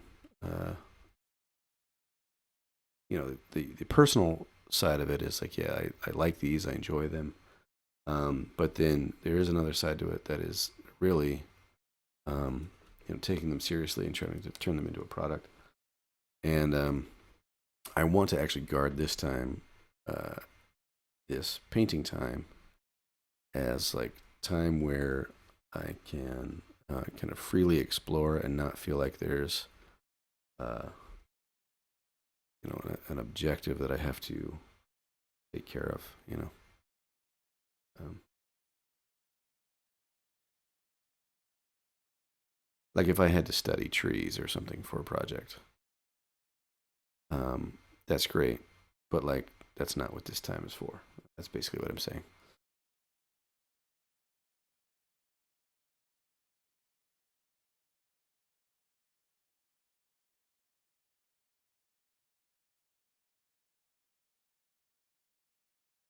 Okay.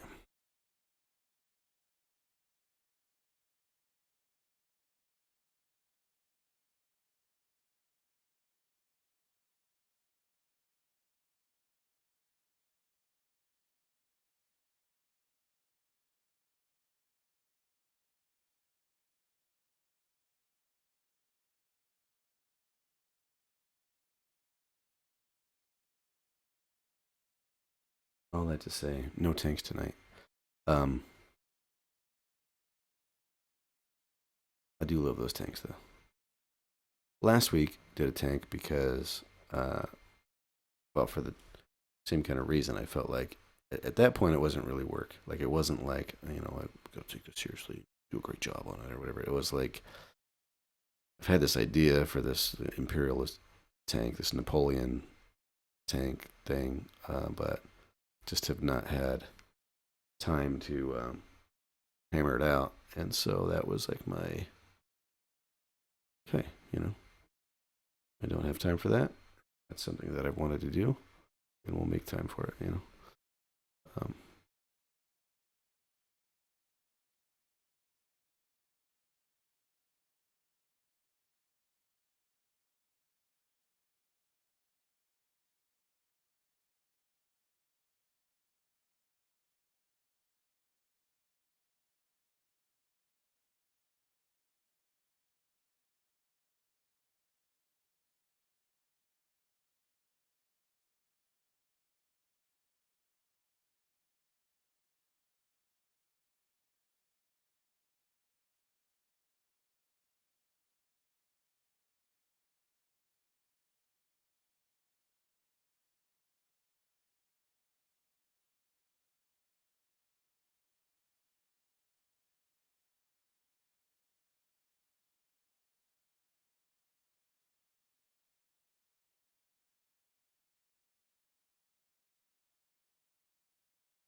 blacking in shadows here.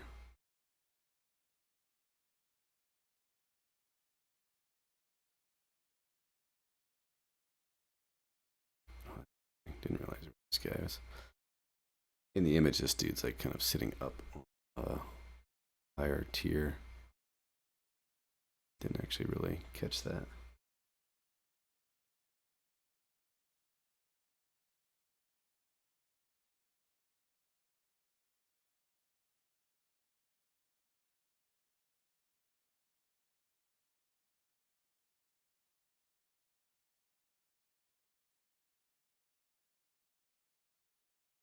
And then there's all this other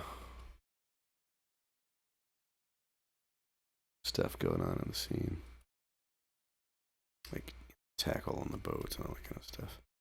I might wait for the top layer to do some of that stuff.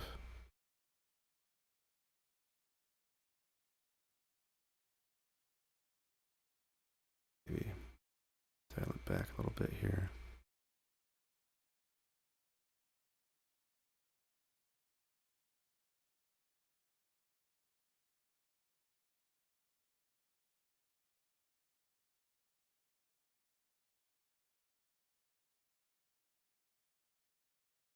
All right, and then underneath all this, I think I'll brush some of that in.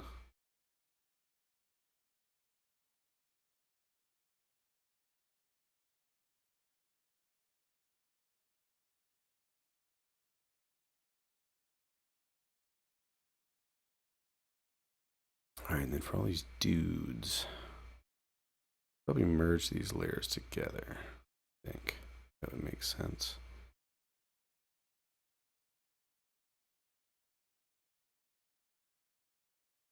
Since I didn't quite keep great discipline on separating the heads from the bodies. I'll merge those together, I think. Merge. And then we can come in with some softer brush. But I think I'm going to go with something textural. So it'll be soft, but we'll keep a lot of texture going on. All right, so we need to get some of these in particular zones here. Value.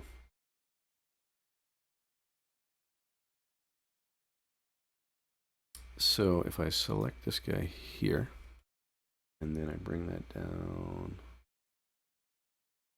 we'll go like there, and set this to darker color so that we're going to preserve that, those shadows in there.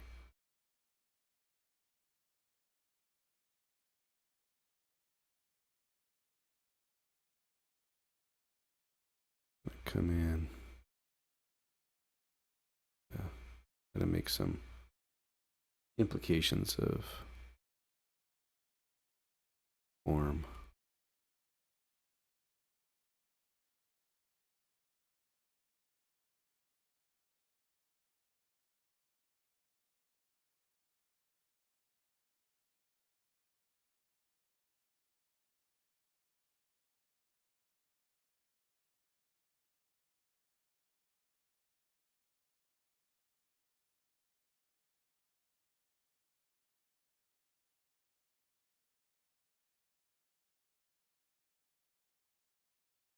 Dudes there. These guys standing around like they got nothing to do. This guy clearly making some work happen on top there. These dudes standing around.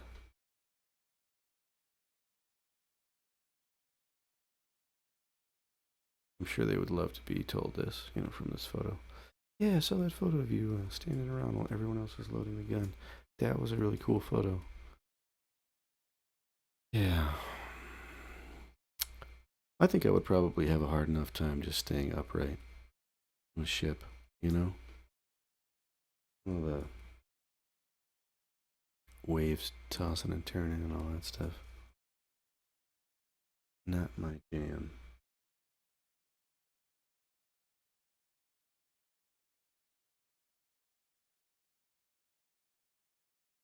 We're going out on Delaware Bay. My grandfather and my uncles were more like, fishing type. It was never really my bag. But I remember going out and trying to get used to that whole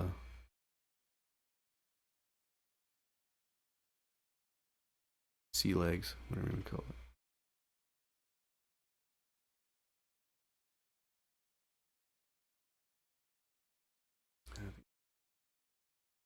I'm gonna blend these guys to the background,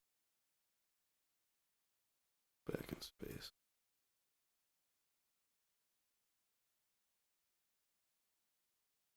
And now we deal with the helmets. We're gonna do lighter color here. And the helmets, let's see. Kind of want to differentiate them.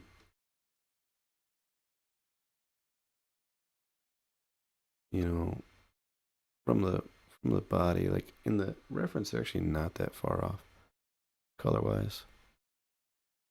But I definitely want to show them as separate.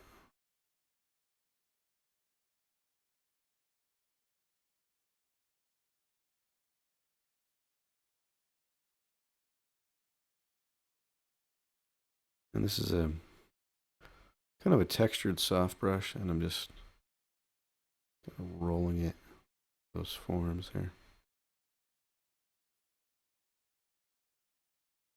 So the center is going to get the most attention, and the fall off is going to go to the edges. There's that dude sitting there doing nothing.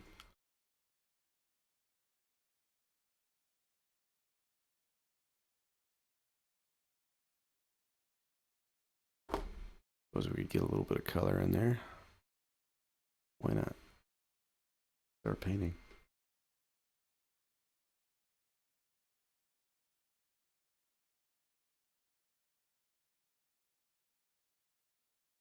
So unpin that. I'm going to put this one on top. Gotta be careful naming things flesh tones, because if you don't nail it, and they're not flesh tones, but you're calling it flesh tones, kind of embarrassing.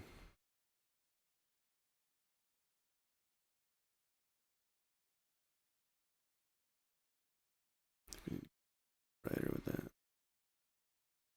And I'll change the brush.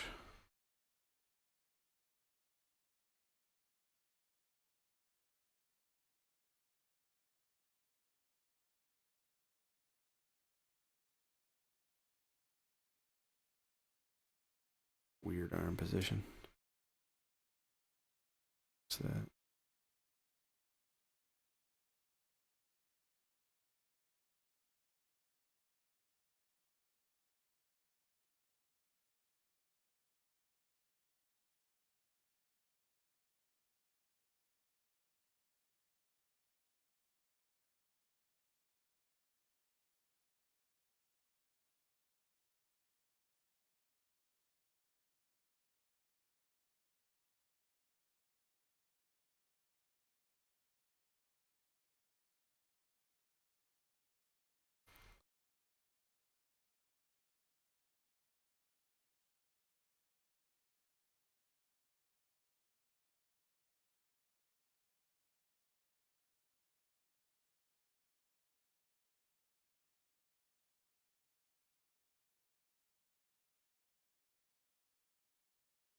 Really what this is going to do is give us the direction of which way people are facing.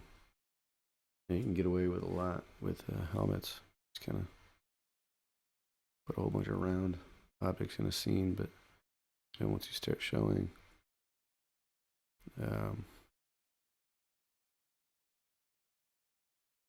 you know, the flesh tones and stuff, you get more of the gesture, the pose.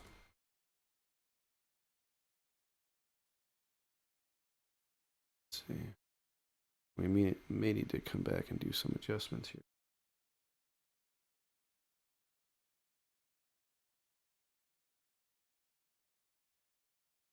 Because like that right there, you know, the shoulders being really high. It's actually not quite that high in the reference image. That is something to consider.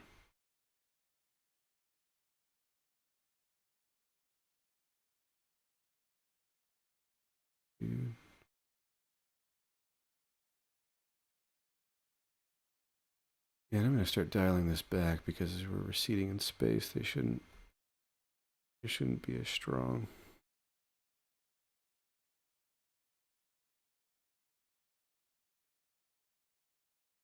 Even this dude here, maybe too strong. And then some of that stuff is in shadow, so that's got to be adjusted well.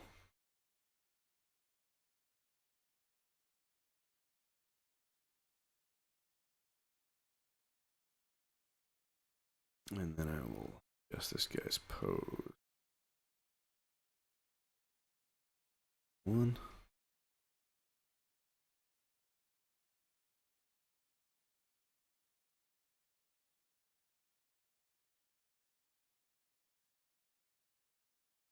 He's got like this. Hands on the hip. Who's in charge here? I'm in charge here. Why is this taking all day? You guys need to speak. Not taking this thing seriously.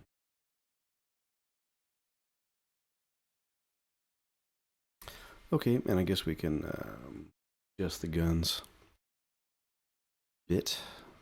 Thought it would be cool to have them, you know, all roughed in, and then you actually do it, and you go, yeah, actually, that's not really that cool, is it?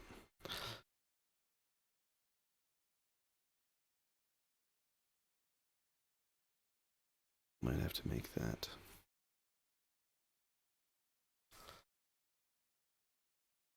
Make an adjustment there. Again, so I'm pinning those layers together. And I'm going to set this to lighter color, because if there's any, oops, sorry, I mean darker color, because I don't want it to mess up like these helmets and stuff in here. And we smudge that. Smudge that up there. Smudge, smudge, smudge, smudge. That. I'll probably grab that edge and delete it so we get a nice clean edge. Round out the fronts.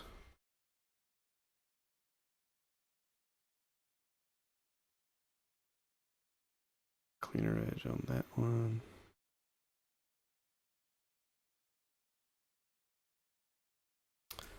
And where was I? Right up here. And then we'll do like a blue on the top side.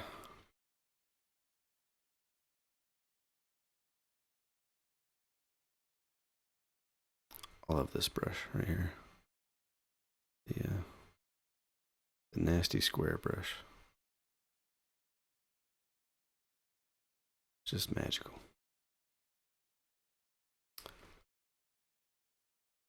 Okay, and then we might do a burn as well. Here and go either color burn or multiply, and just kind of get those edges, the ends of these barrels looking a little darker, and we'll see how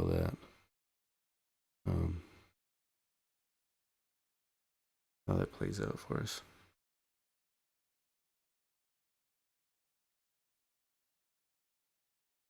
I think Photoshop is not particularly responsive at the moment.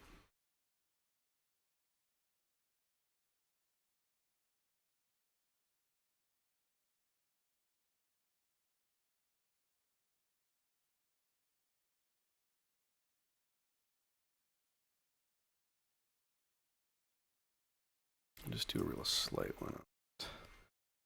And then come back and do this, that top light again. Blue. There.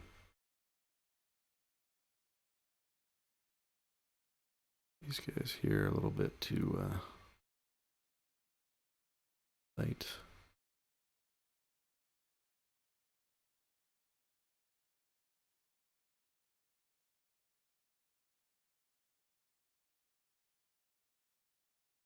Darkening.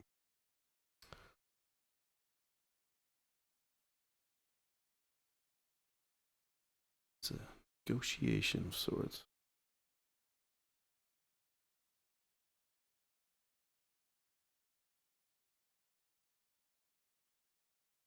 Okay, so at this point, there are a whole bunch of little things that I could do, but like probably just gonna go for um, the quickest payoff. And so one of the things that I tend to, sometimes you want to slowly, ease your way into, ease your way into a painting and get things kind of worked out, figured out before you really dive into rendering. But if you're painting this way, where you're making a lot of decisions as you go. It's not you're not too married to one thing or another.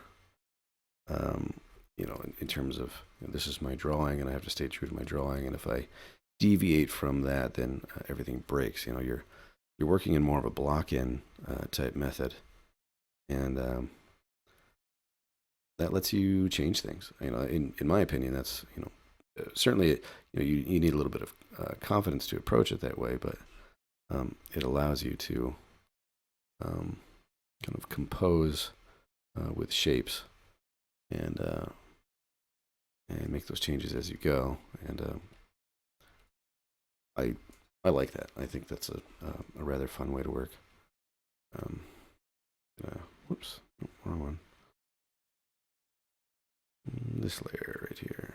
That's the one. I'm going to make some little adjustments here. These edges a little dirtier.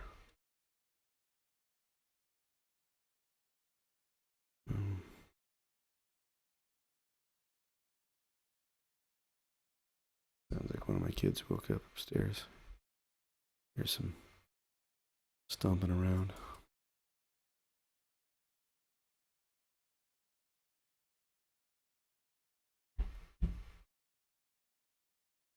That usually means that she needs to use. So I'm going to take a break right here and go make sure that she makes it so that everybody's happy. All right. I'm going to pause.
Okay.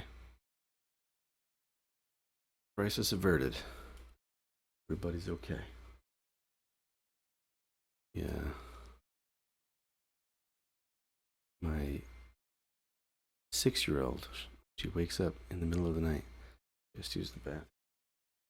And she just, well, I can't say wakes up. She doesn't wake up. She just gets up and stomps around aimlessly until you help her out. So,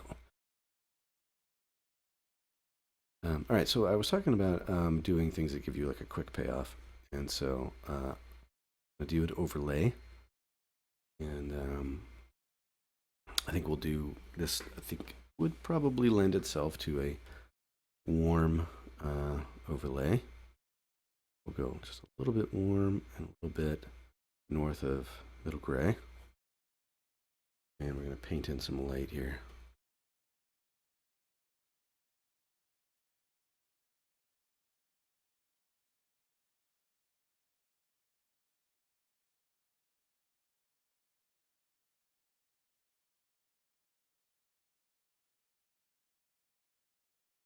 Now, if I were doing this as a like an oil painting or like an underpainting, I mean, you can still do the underpainting approach in Photoshop. Um, yeah, then you might. I would consider approaching this like these big swaths of light in my background before I even get started. Like you would look for those, like okay, the center of light is like here, and then it falls off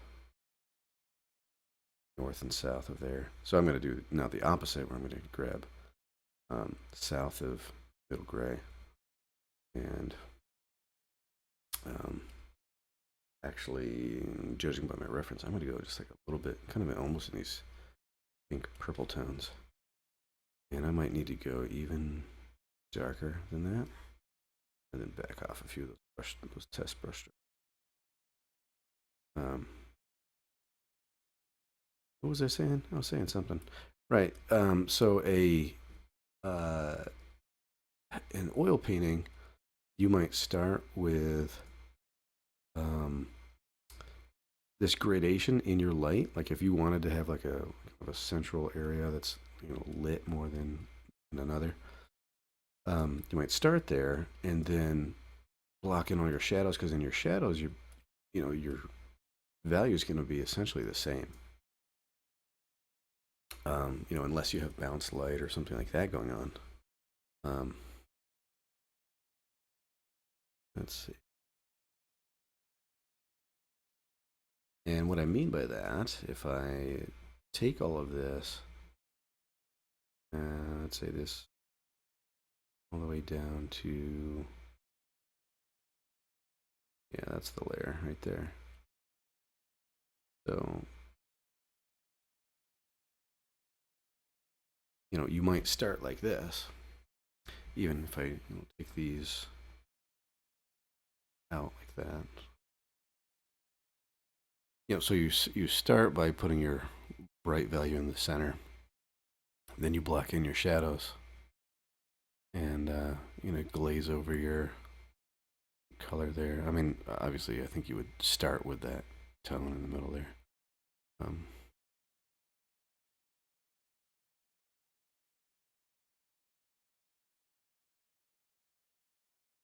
nope, not BRB. We're still here. All right, and then flesh tone. Oh, we did our flesh tones above our overlay. See what happens if we adjust that. So let's change our overlay. And actually, this is a little bit harsh, so I'm gonna dial that back. Um, Come on, guy. Come on. There we go. And whenever you do your overlay like this, you could actually, you can just go into your adjustments and just try bumping up the hue, or the saturation, or adjust the hue, and you don't have to live with whatever you started with. Like even this, I'm thinking I would probably go a little maybe a little redder with it, and then bring down the saturation. I'm just going to leave the saturation up for now while I'm figuring out where I want to land it in the hue region.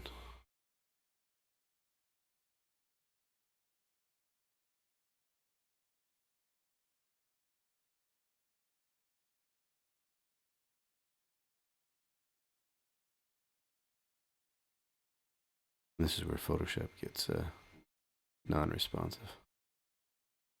Angry at me. Probably good. The image is rather desaturated. I mean the reference image, and so I think that's coming through a little bit here. And then of course we can play with our lightness. If we prefer it one way or another. You want to be careful not to get too high, or if you get really bright with a overlay layer, then your original work underneath is not going to hold up very well. You gotta be a little bit careful with that. Gentle, massage it in there.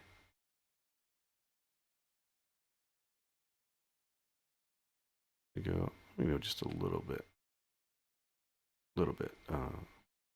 darker than we started with, and then I'm going to dial it back, and we'll see about omitting the the dark portions here, and see what that does for us. Actually, let's go all the way back up, instead of dialing it down, and then we'll omit the underlying shadow regions.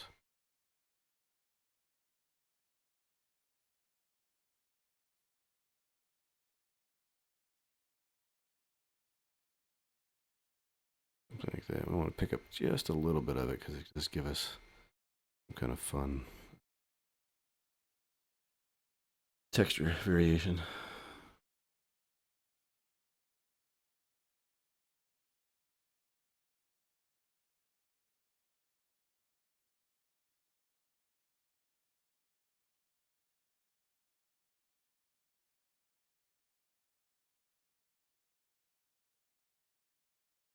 Right. I don't know. I don't know about all that. Does this appear? I'm gonna shift the hue. In my reference, my light is actually really desaturated. So this is like way up here, right? And if my deck is reddish, if we go with like a greenish, so we're in the orange range. Come up to here. It's really not this color. Since our base is right here, we're shifting about that far.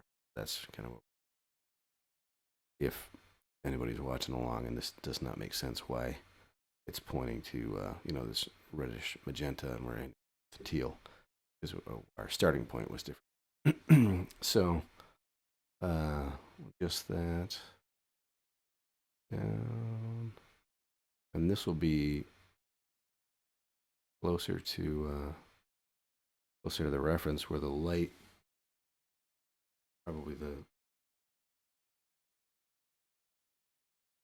because that teal that teal is going to counteract the orange browns below it. I want to just be careful not to go too crazy with it.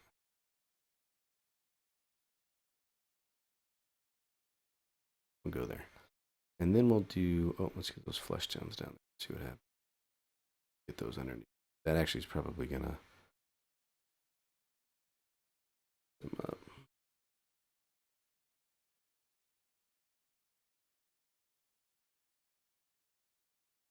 Let's try backing up, and we'll see whether or not we're happy with that change. Yeah, I think I prefer the warm tone. And then I'm going to move these flesh tones down, see what that looks like. I'm fine with those being really all flattened out.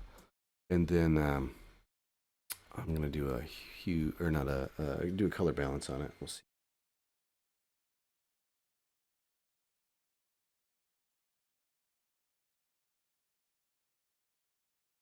Color balance. And I think we'll be wrapping it up about this point here.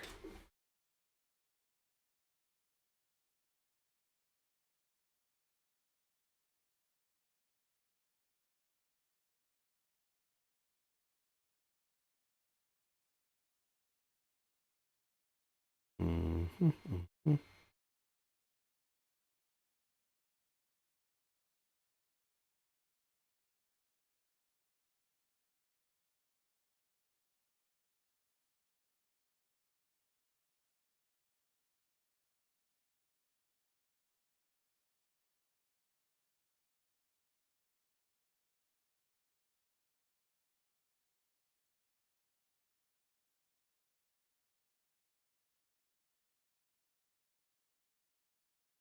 Usually when I do a color balance, I'll start with the midtones and work out my highs and lows, and then come back to the midtone because it shifts so much of what you're seeing.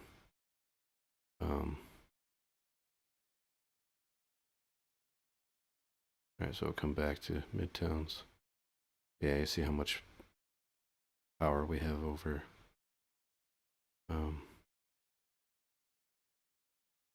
the image.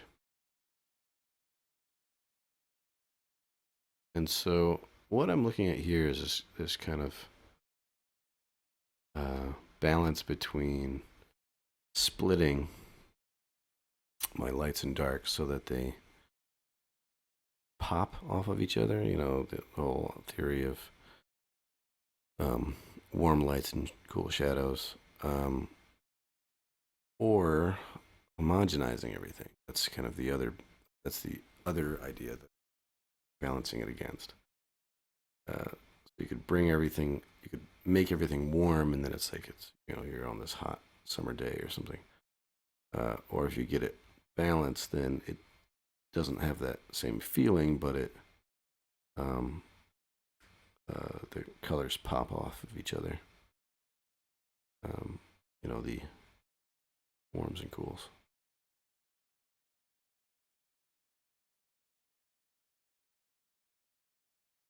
Can't make up his mind. All right, let's see.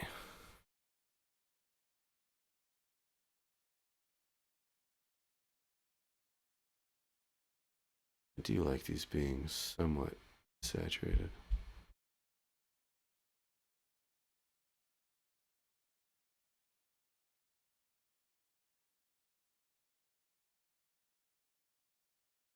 Sometimes you just gotta tell yourself to stop. All right, so go with that. I'm gonna hit that with just luminosity.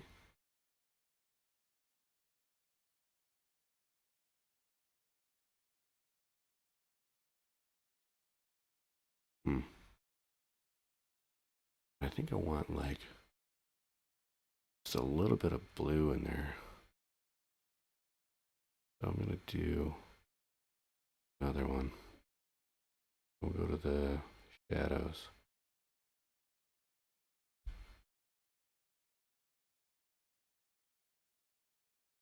If we can't.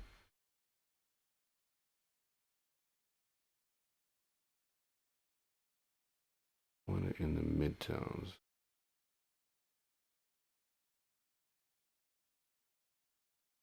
I might. A lot of what do they call that language? That's like, it's like you're dialing it back. You're like kind of preemptively like, well, maybe I might change. That's kind of where I'm at right now because I want to explore with the color here and make sure that it feels right. So you get the tone that that literally sets the tone for the image, how it feels, and Then you got to make it feel also believable enough. But it depends whether you're going for realism or not. But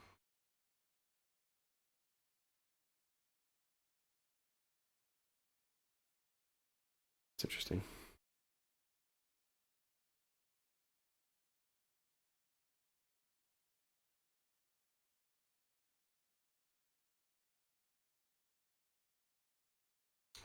Take all this and we'll group it. I'm going to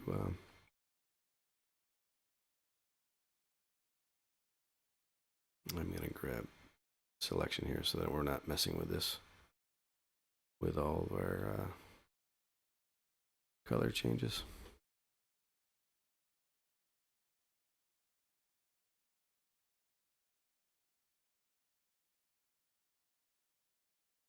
It goes again. Lost his mind. Using the feather option instead of just doing it manually. All right, I think that wraps it up for this one. So there are, you know, little highlights and things like that that we can throw in there to make this work, but I think it communicates the scene well enough. All right, thanks for joining, and have a great night.